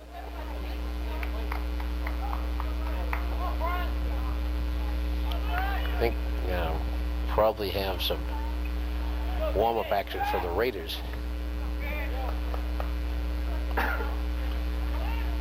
But Panelides has come on, as you said, Kevin, and done a fine job.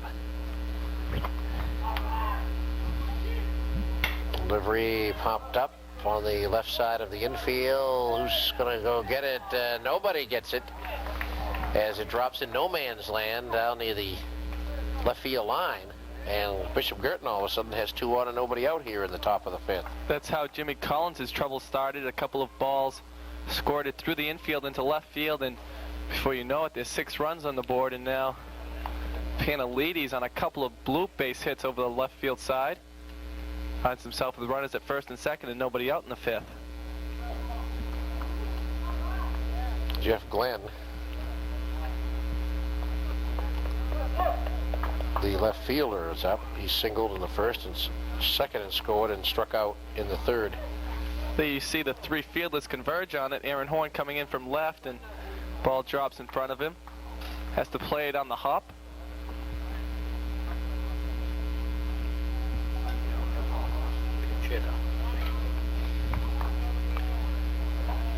Okay, so it looks like we've got a pinch hitter coming up for Bishop Guertin. Number 8. Right now, you might be looking at, she said, trying to move him around. And looks and takes a strike on the inside corner. Panelides has started the hitters out with strikes very often, and that's why he has been successful. A couple of times falling down in the count. Drive out into left field, coming on Horn with the catch.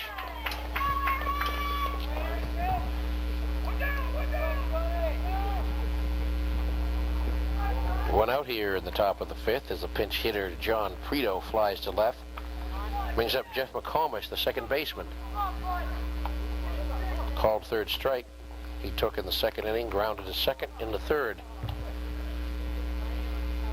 Cardinals got all 6 of their runs in that 2nd inning.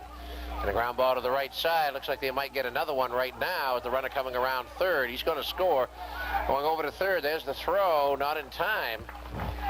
And it's 8-7. RBI single by McComish. Puts runners at the corners. Eric Pinkham playing deep on that right field line, respecting the power. McCormish had a long run, came up firing, but not in time to get the runner at the plate as it was cut off by Strayer. There's David Rodell, the 3rd baseman, a big 2-run single in the 2nd inning. Walked in the 4th. Pitch rides outside.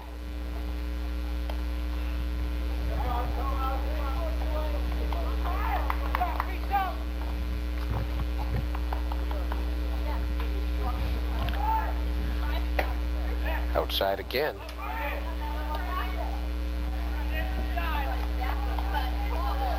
Panalides starting to get behind on the count, Kevin. Yeah, that's when you fall in trouble. When you fall down 2-0, you have to come back with a meatball pitch right over the middle, and Bishop Guertin batters, knowing that, have been waiting for that pitch. Down low and outside, 3-0. Number 9 hitter in the lineup, Rodell, with Scott Huden, the shortstop, on deck.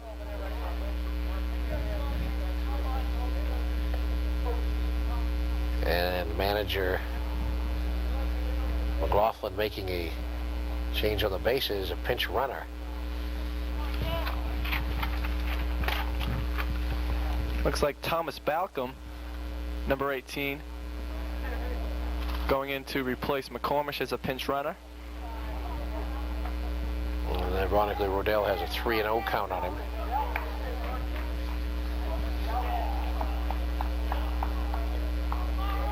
That change made is Balcom running for McCormish at first base. The Cardinals have one out here in the top of the 5th inning, trailing the Red Raiders 8-7. And Panalides is called for a balk. Came to his stretch and pulled his hand out of his glove. I don't know if he's trying to signal for timeout or what, but all he has to do is step back off the rubber there, and tough break for Panalides as that scores a run. It ties the game at 8 apiece and puts the runner on second with one out here in the top half of the 5th inning. And he did, as you said, he came into that situation and got caught with the balk. Strike called.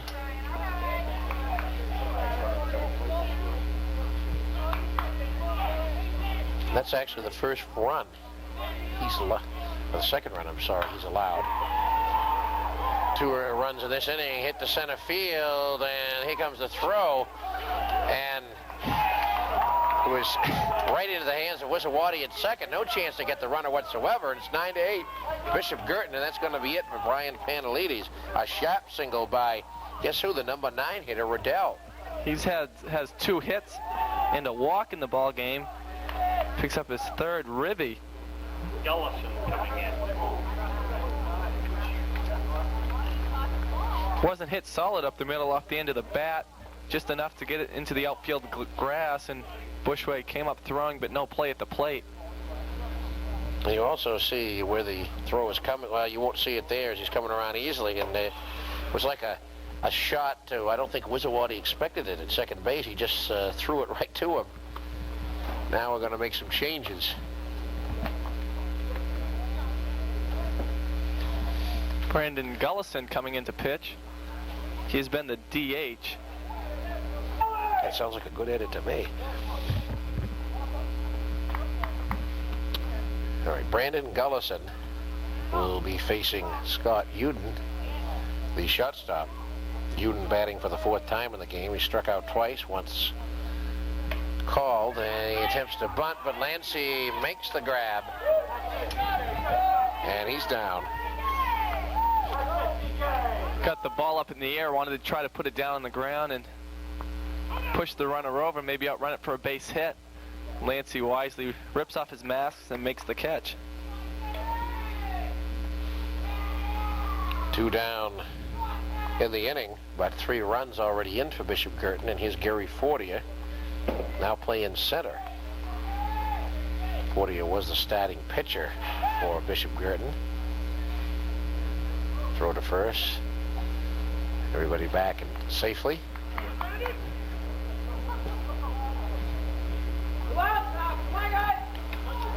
The Red Raiders wanted to get that last out in the inning. And the pitch is fouled off as Fortier wanted to lay one down the 3rd baseline. He's attempted a bunt every time up so far. It's only worked once. Base hit down the 3rd baseline, and other than that, he's had to hit away.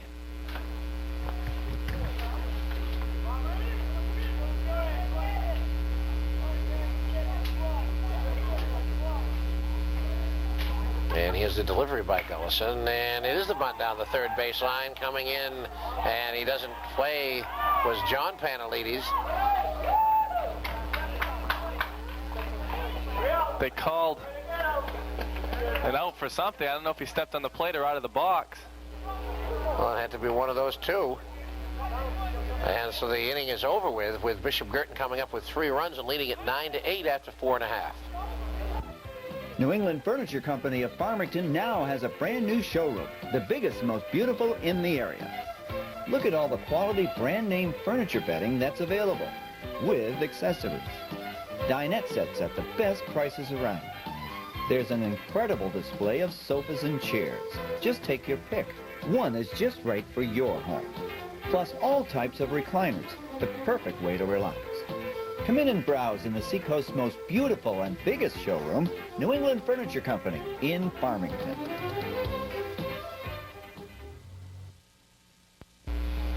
Red Raiders coming up here in the bottom of the 5th inning, trailing it 9-8.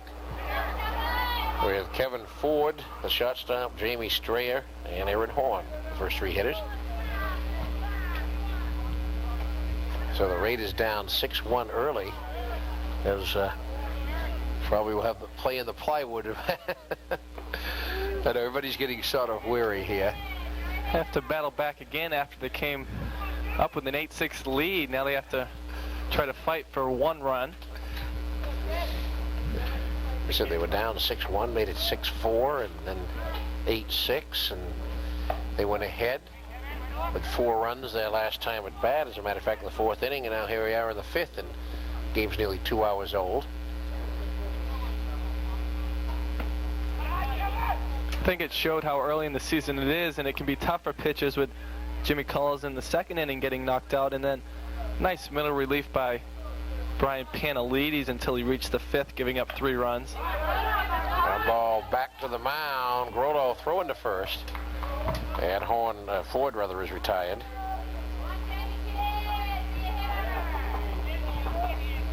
Jamie Strayer flied to pop to second rather and lined out to left in the 3rd inning.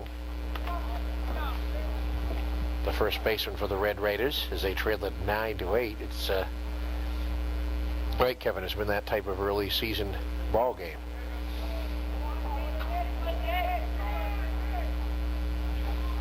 As Bishop Guertin leading the Spaulding Red Raiders 9-8. 2-shot stop, the throw, and it's in time.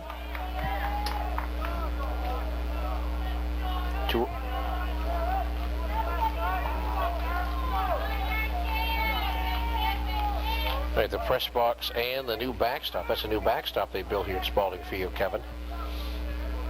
Good shot by Greg Brooks from the first base dugout. As you can see, John Rodenhouse on top and various people. The one with the waving of the scorebook, that's me in there, and you're probably sitting down on the right beside me. The catbird seat. Steve Klein's somewhere here, I think. He's camera shy. Drive going to left field, and it's corralled out there for a quick 1-2-3 inning for the Bishop Guertin Cardinals. We go to the 6th inning, 9-8. Bishop Guertin leads Spaulding. When you want great food and a relaxing atmosphere, you want Cardinal's Seafood and Steakhouse. Yes, Cardinal's, serving fresh lobster, mouth-watering prime rib, roasted chicken, and so much more. Cardinal's has been serving delicious meals for over 50 years. If you'd like to help yourself, Cardinal's has a generous food festival buffet, complete with fresh vegetables, ham, roast beef, and more. Cardinal's has based their reputation on freshness and quality. Come and experience a meal at Cardinal's today. Cardinal's Seafood and Steakhouse, exit 15 on the Spaulding Turnpike, Route 11, Rochester. We're going to the top of the 6th inning here at Spaulding Field with the score of Bishop Guertin 9 and Spaulding 8. Class L baseball, Spaulding Red Raider baseball on New England Cablevision Channel 3. I'm Pete Barker along with Kevin Conley here in the booth, and cameraman at first base Greg Brooks, John Rodenhouse behind the plate, and Steve Lewis, our director, on our first Spaulding telecast of 1990. Back to the mound off the leg of Gullison, but he recovers and gets the first hitter he faces, David Kern, the catcher for the Cardinals. It brings up Ian Chickless, the first baseman, who is 2 for 3, 2 fly balls to left, but in the 2nd inning he got the bases clearing double that made it 6-1. which has stood as a big blow in this game, even though the Raiders came back from that 6-1 deficit to take an 8-6 lead. Big 3 runs there with 2 outs, the bases full, and Pianolides coming in. Tough position to be in, no place to put the batter. Came up with a deep fly ball to left that cleared the bases. Pitch goes inside from Gullison, 1-1. On a clear, basically, but cold, wintry type day here. Although it isn't too bad in this booth, though, Kevin. It's been pretty decent, but we certainly appreciate the efforts of our camera people. Inside, 2-1. But as the season gets going, it gets warmer and gets more delightful.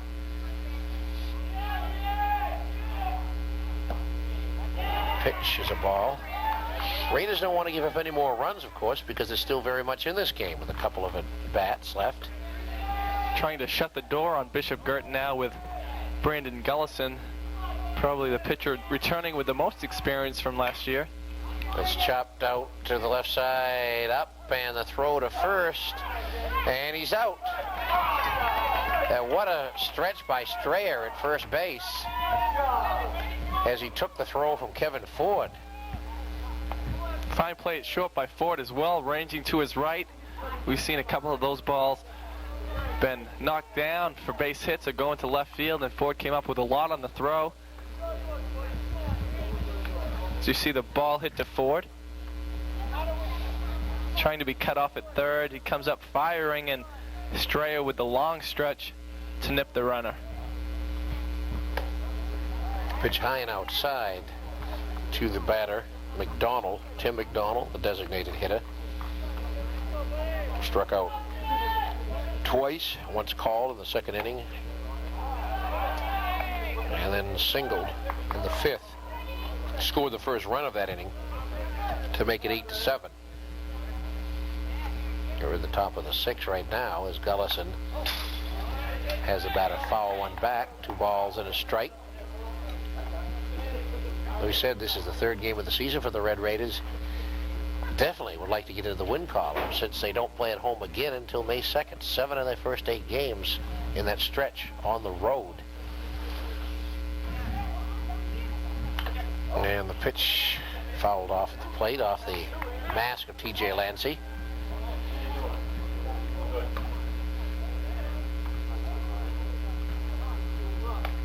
Good. Yep, real fine.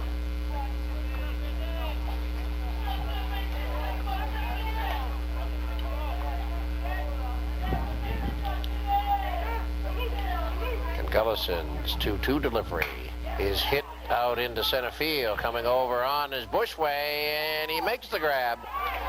Paul Bushway with a nice grab out there to end that inning, and as we go to the bottom of the 6th, it's 9-8 Bishop Guertin over Spaulding.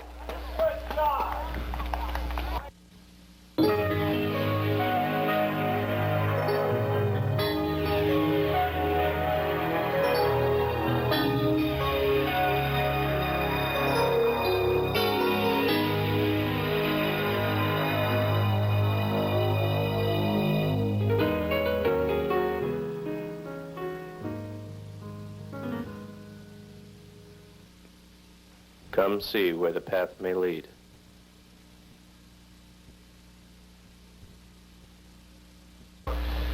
Well, we'll start this off before we get going with that replay of that last catch by Paul Bushway, Kevin. Fine running catch as he had to make a shoestring catch, the ball dipping down on him on the line shot. Made the catch to end the inning and keep Gullison perfect in relief. Well, as Andy Donatello is going to lead off this inning as a pinch hitter for Jay Wiswati.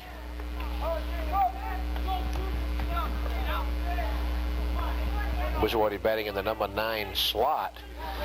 And Donatello, the senior outfielder, swings and misses.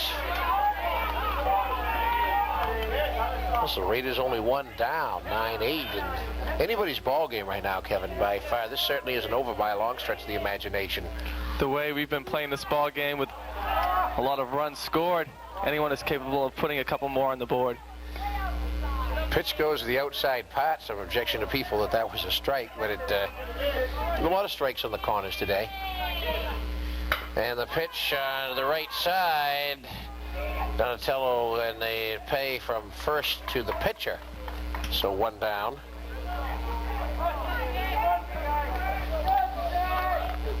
So T.J. Lancey.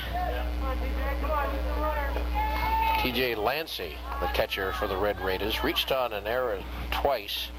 Error by the shortstop, error by the second baseman, and scored 2 of the Raiders' runs, and then flied to left.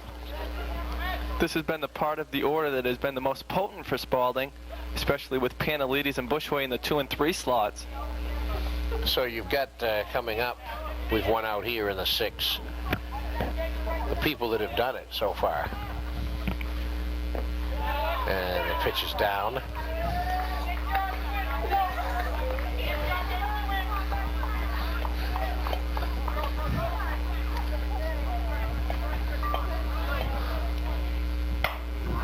And the pitch grounded foul down the third baseline.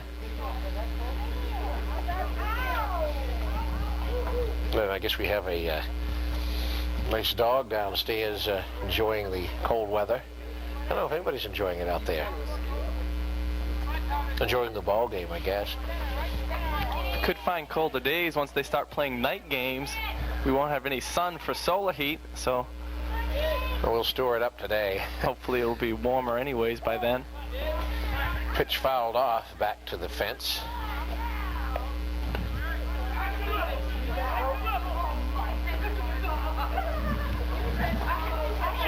Ball and 2 strikes on the batter, Lancey, with 1 down for the Red Raiders. We're at the bottom of the 6th inning. And it's 9-8 for Bishop Guertin. And the sidearm pitch by Grollo on the outside. He's come sidearm a lot today. He likes to dip down since he's been in relief, dipping down, trying to throw some breaking balls or just get more movement on his fastball. Probably watched Lee Smith throw a couple of times. And again, swing and a miss. Throw down as they drop the ball, and they have to go down to first, but that's a strikeout.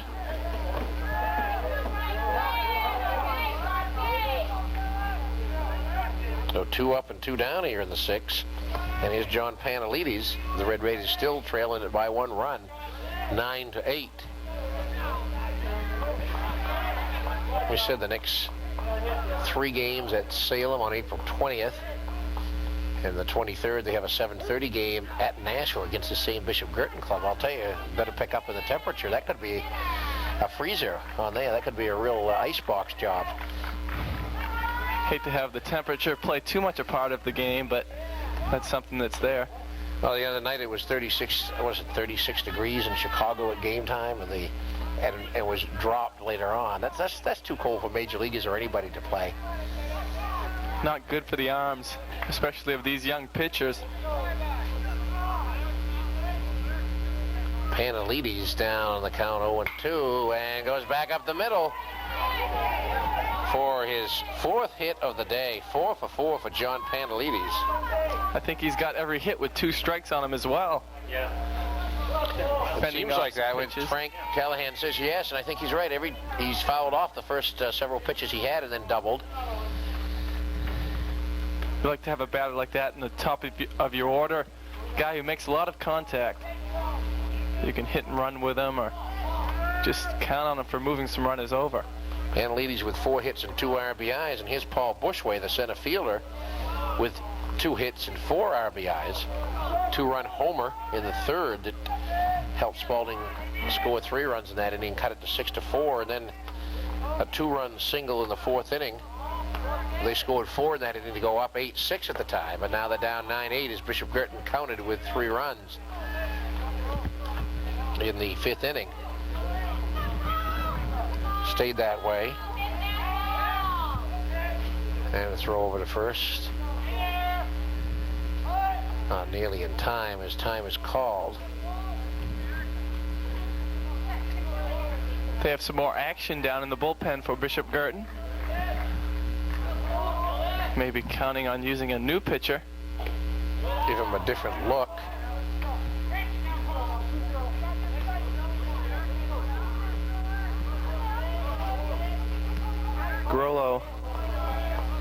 came in to pitch in the 4th inning. Pitch up high. Down on the count, 3-0.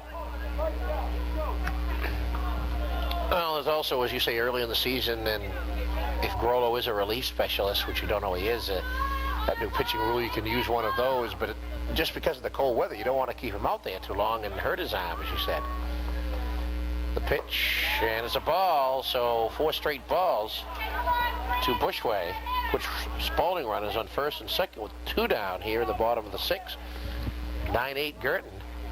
The way Bushway's been hitting, probably not all that bad of a play. Pitching around him and allowing the walk. It does move Panelides into scoring position, but Bushway's really hit the ball hard. And here's Brandon Gullison, who's now the pitcher. He started out as the designated hitter. The cleanup hitter who has not gotten on base yet.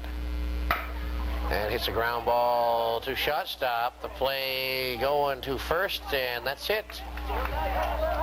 As the Raiders do not score in this inning, they leave 2, and after 6 complete, they trail 9-8.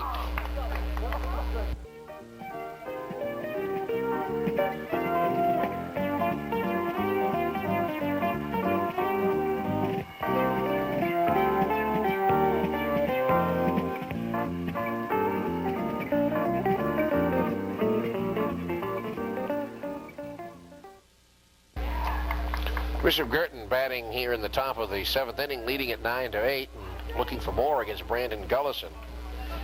3-run 5th inning did it for the Cardinals as they were trailing 8-6 after leading early 6-1. And there's Brian Kinney, the right fielder. Kinney scored twice, reached base twice on singles in the 2nd and 5th inning, and grounded to second in the 3rd inning. Gullison, the lefty, comes inside for a ball. Gullison has retired the 5 men he has faced so far. That he has. We said they got those 3 runs in that inning with the big blow, making it 6-1. Even though the Raiders went up 8-6, it's still a ball game for Guertin, and you know you can come back. And Grollo did pretty well that last inning for the Cardinals. Strike call as it catches the outside corner. 2 balls and a strike to Kinney.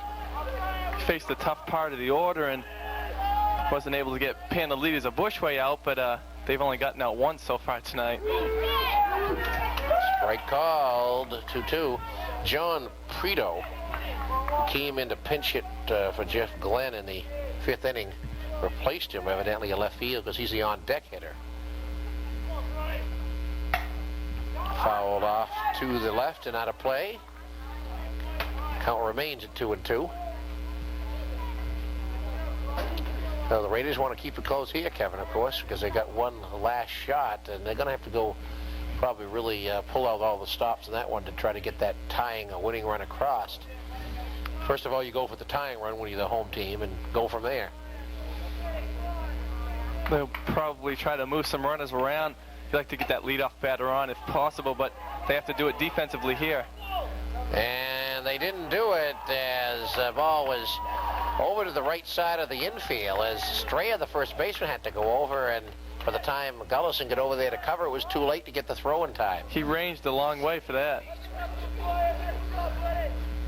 Strayer ranging way to his right. Wizawati coming up from second base, probably better off if he had taken it.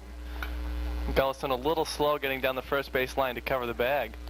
So it goes as an infield hit for Kinney, but it probably should have been an out, but in any event, it's going to bring John Prito to the plate. Prito fly to left in the 5th inning, his first time at bat.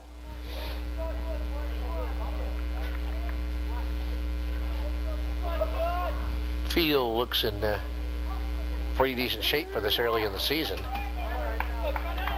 The infield is looking really nice, and the outfield not too bad as well. Some dead spots out there where the fielders play, but overall it's a field that drains really well. No problem with the wetness.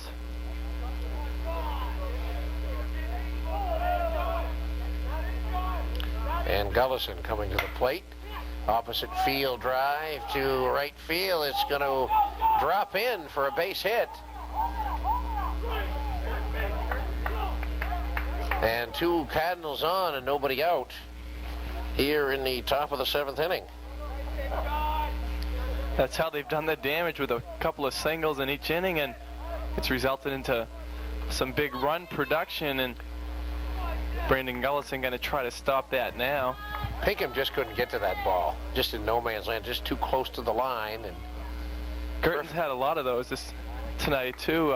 Some balls that dropped down just inside the left field, or some that scored it just between third and short, and that one there down the right field line, just out of the reach of some of the Spaulding gloves.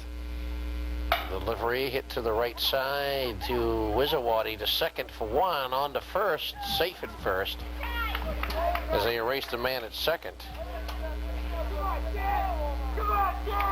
On at first with the fielder's choice was McComish. Jeff McComish, the second baseman. And going to third on the play, Brian Kinney. Brings up David Riddell, probably one of the more dangerous number 9 hitters we've seen, has 2 for 3. Well, actually 2 for 2 with a walk, and he's had a 2-run single in the second, and drove in I believe it was the go-ahead run in the 5th inning. He's been productive in that 9 slot, and right now Spaulding opting to keep the middle fielders back, possibly looking for a double play. They're going to concede the run if it goes up the middle, unless they do turn that double play, but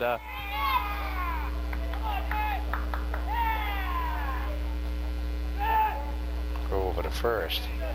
Right here, the Raiders' main job is to try in all earnest to prevent that run from scoring from third. Don't worry about the runner at first, but try to get this out on Rodell, and he haven't gotten him out yet. Go to first. That was a close play, because the Raider fans down below want that out badly. Would be nice if you could get him. Trying to pick him off, expecting maybe for a steal. Possible situation where the runner might try to steal to go into scoring position. Pitch comes inside for a ball. As we have the scoreboard working here at Spaulding Field. That'll be a nice setup, really, when everything gets completed, Kevin. As you said, May 2nd is the next time the Raiders play at home. A lot of room up in the press box and some facilities for the umpires and fans down below.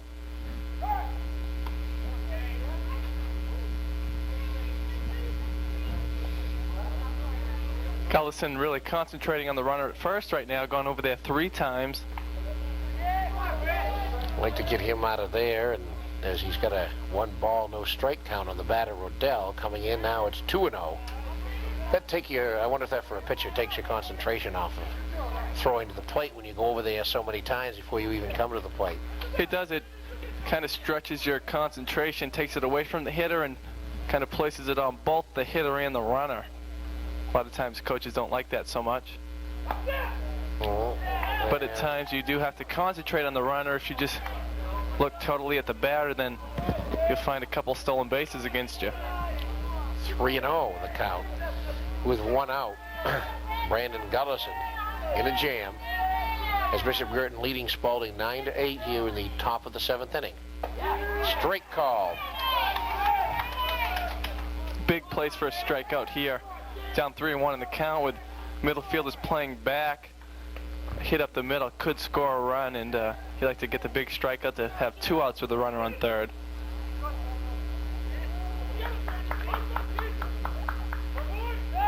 Throw again to first.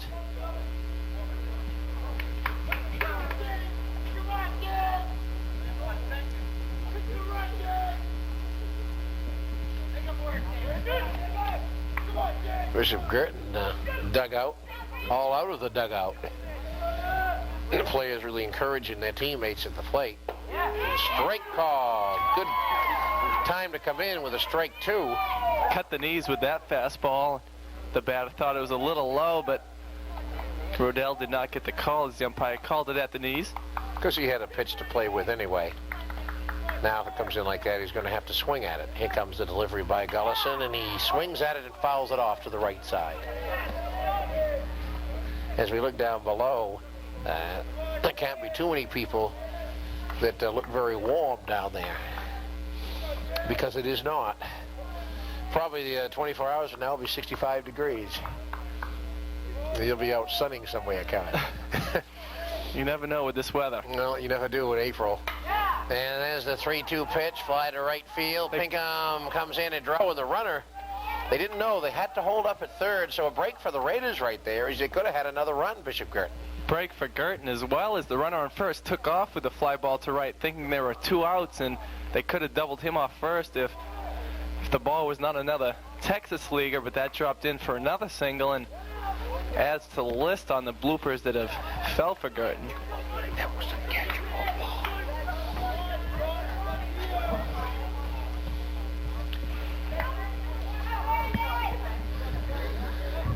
Ball that fell in front of Pinkham, and he couldn't get to it. And it's bases are loaded with 1 out for Guertin here in the 7th. The Raiders trailing at 9-8, trying to prevent the Cardinals from getting another one.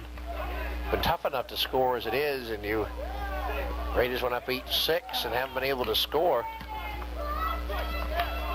Well, they actually haven't scored since the 4th inning. And they got those 4 runs. That took a long time to play. Inside.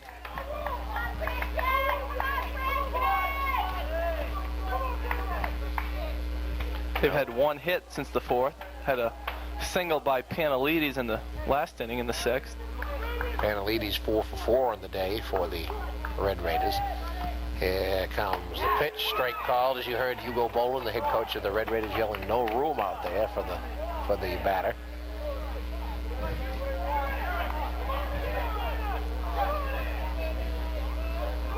Now they're waving the outfielders in. And here comes the runner. And they got him at the plate as it looked like a squeeze was on. And they're calling interference on the batter. They're calling interference on the batter? Moving the runners back. Yes, they are moving the runners back. So a big out as it looked they were going for the squeeze, it appeared. TJ Lancey trying to apply the tag on Kenny coming home, and Huden got in the way, not allowing TJ to apply the tag, but it was a nice play by Gullison getting the pitch upstairs so Huden could not make the bunt. Well, the runners remain where they are, but that's a big out. A big out.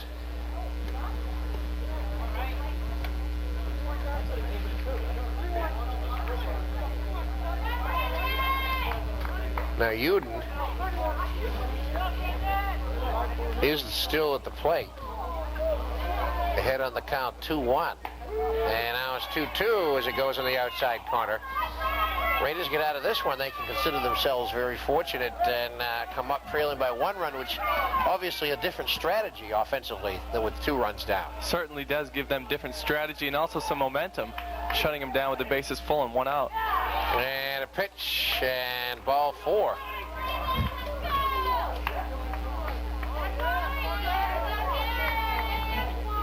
Here's Gary Fortier.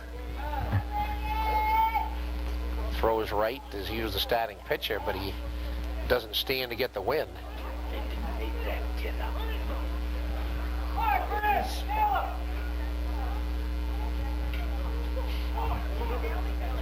Fortier has been a tough out. He's like the bunt, but now with the bases full and 2 outs, he's going to have to swing away. Well, he's not going to surprise anybody right now, I wouldn't think. Although they're playing back down the right side of the infield. The left side, Panelides is in. Giving him the line down the left, down the third baseline. Panelides shifted towards short.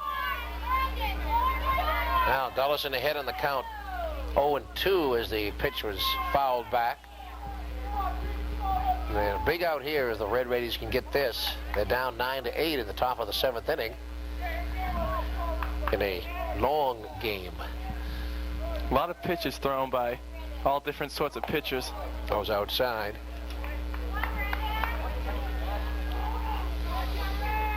About a 2-hour, 27-minute game, somewhere around that area. A little bit longer than the one Steve and I were at a day or so ago. You can get these early on. Pitches a ball. Spaulding's had a couple of them already. That's right. I guess covering them this year would have spent a lot of time, right? 24-15 and 10-5, or now a 9-8 ball game so far. So far. 2-2. Here comes Gullison's pitch, and right to Panelides. He knocks it down to the line. Throw to first, and they got him as Straya did a little dance step out there at first base and barely got the runner, but the Red Raiders escape the jam and go into the bottom of the 7th. Bishop Guertin 9, Spaulding 8. Well, it's do or die for the Spaulding Red Raiders here in the bottom of the 7th inning. They're down 9-8. And it's Eric Pinkham leading it off. Eric Pinkham, Kevin Ford, and Jamie Strayer. Pinkham, the right fielder, is 1 for 3. Wound up singling in the 3rd inning. And he hits, chops one foul down the 3rd baseline. Now the Raiders looking for that first win. It's really got to be tough. They scored 28 runs in 3 games, and right now cannot say they have recorded a victory. You got to look someplace, and right now it's the pitching is the place they've been looking at. Coming into the season, that was probably one of their stronger points. They had a lot of pitchers. They had people like Gullison, who had a lot of experience last year. Jimmy Collins, who pitched somewhat. Back up through the middle, through the pitcher's legs into center field for a base hit. Well, the pitching just hasn't been there so far this year, hitting-wise. I get that as about the 10th hit for Spaulding, so it's not bad early season. I don't know, unofficially 10 hits for the Red Raiders, 12 in the last game that I saw. So they've been able to hit the ball, and a bunt is gunned back foul. And now here's the situation, as we said before, when you can down 1 run, all you're playing for is the tie right now to try to get that 9th run across. As we've gone 2.5 hours in this contest. Actually, the last 3 innings have been played a lot faster than the first 4. Been fairly quick. Throw to first. Raiders would like to get Mr. Pinkham down to second any way they can. I don't think they'd certainly rather go with the sacrifice. Pitch up high for a ball. Looking for the sacrifice. 3rd baseman holding in close now. So you want to put it down the first baseline. Like to push it down the first baseline if possible. Time called is Ford talking with 3rd base coach Jay Wizawati.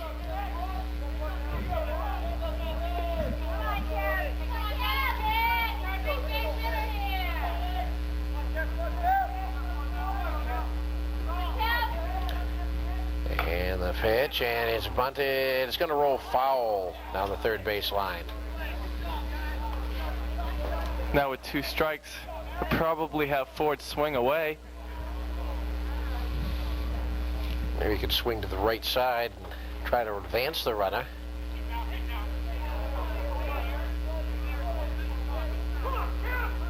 I'm Pete Barker along with Kevin Conley here at Spaulding Field. The home opener for the Spaulding Red Raiders, their only home game in their first 8 games, and the pitch is fouled back. Steve Lewis is warming himself in the truck, and first base cameraman Greg Brooks. And it'll be completed press facility. It's going to be a good one, though. Looks like a nice, spacious place for us to work in. And the pitch is fouled off to the right side. Hung in there tough. Getting chillier here at Spaulding Field. Swing and a miss. A good breaking pitch toward the outside part of the plate for strike 3. It's 1 down as Jamie Strayer coming up. He's 0 for 3. Popped to second, line to left, grounded to short. Kevin, would you at this time, with 1 down, attempt to steal, or would you just try to advance him at this point with a sacrifice? Definitely I wouldn't sacrifice. Hate to put the runner at second with 2 outs. Something they might look at, but with Strayer up, possible double play threat. Depending on Pinkham's speed, they might try to steal, but they might just allow Stray to hit away. Just outside for a ball. The runner's on first, so he's a long way away from tying this game. Of course, if you look at it optimistically, the winning run is at the plate. That's right. That's what happens when you get the first runner on and a one-run ball game. Chance to end the game quickly. And a drive out into center field. A base hit for Strayer. A throw into second, and whoa! Pinkham just got in there as the umpire had to go down to make the call, as that was a sharply hit single. And you're right, Frank, he almost did not make it. Fortier now in center field came up throwing hard and almost got Pinkham on a force out at center. Now that's going to bring up Aaron Horn, who was singled to double, actually, to left center in the fourth inning that started off that four-run fourth inning. So the Raiders have a man up who has gotten a hit. And he hits it to the left side on the ground, and you're going to call the runner out for interference. Actually, maybe. Oh, wait a minute. Hugo Boland, the head coach of the Raiders, is he going to go out? And no, I don't know if he is or not. He's talking to Eric about it, but possibly doing that could have broke up the double play threat. Okay, well, there's 2 outs in any event, and he runners on first and second, so the tying run is on second base.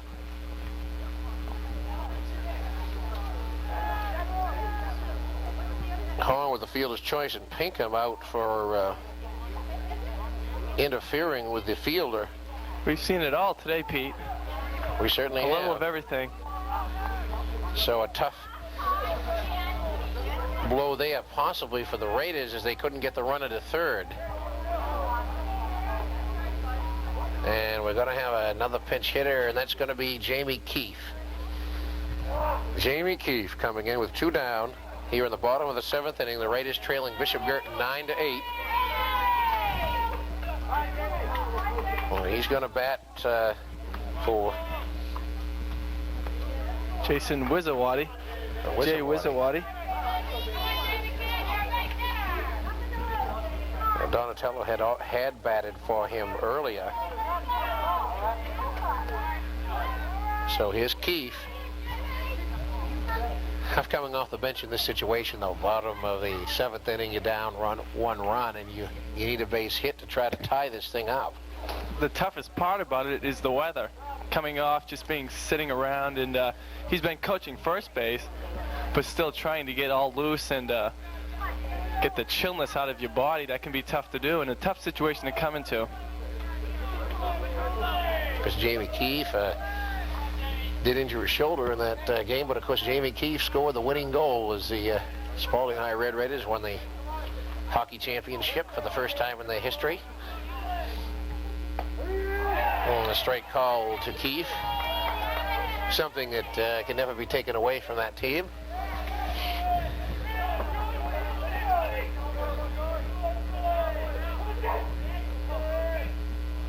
And the pitch, strike 2 called. So Grollo is ahead on the count, 0-2. With 2 outs here in the bottom of the 7th inning, his team, the Bishop Guertin Cardinals, leading the Spaulding Red Raiders 9-8. And here's the pitch. He throws another one way outside. Trying to go farther and farther outside with the pitch, seeing if he can get Keefe to go after a bad pitch. That would have been a real bad one to go after. That was over the inner edge of the left-hand batter's box. A pitch grounded slowly the right side. Second baseman coming in, throws to first, and he got him. Yes, got him, and that's the ball game.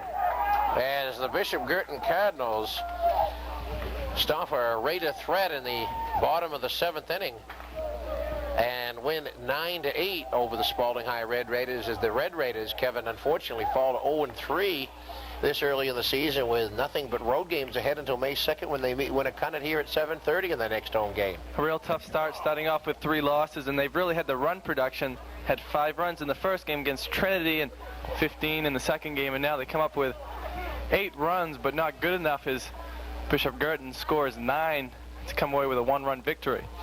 The Raiders again coming up with 11 hits in this game.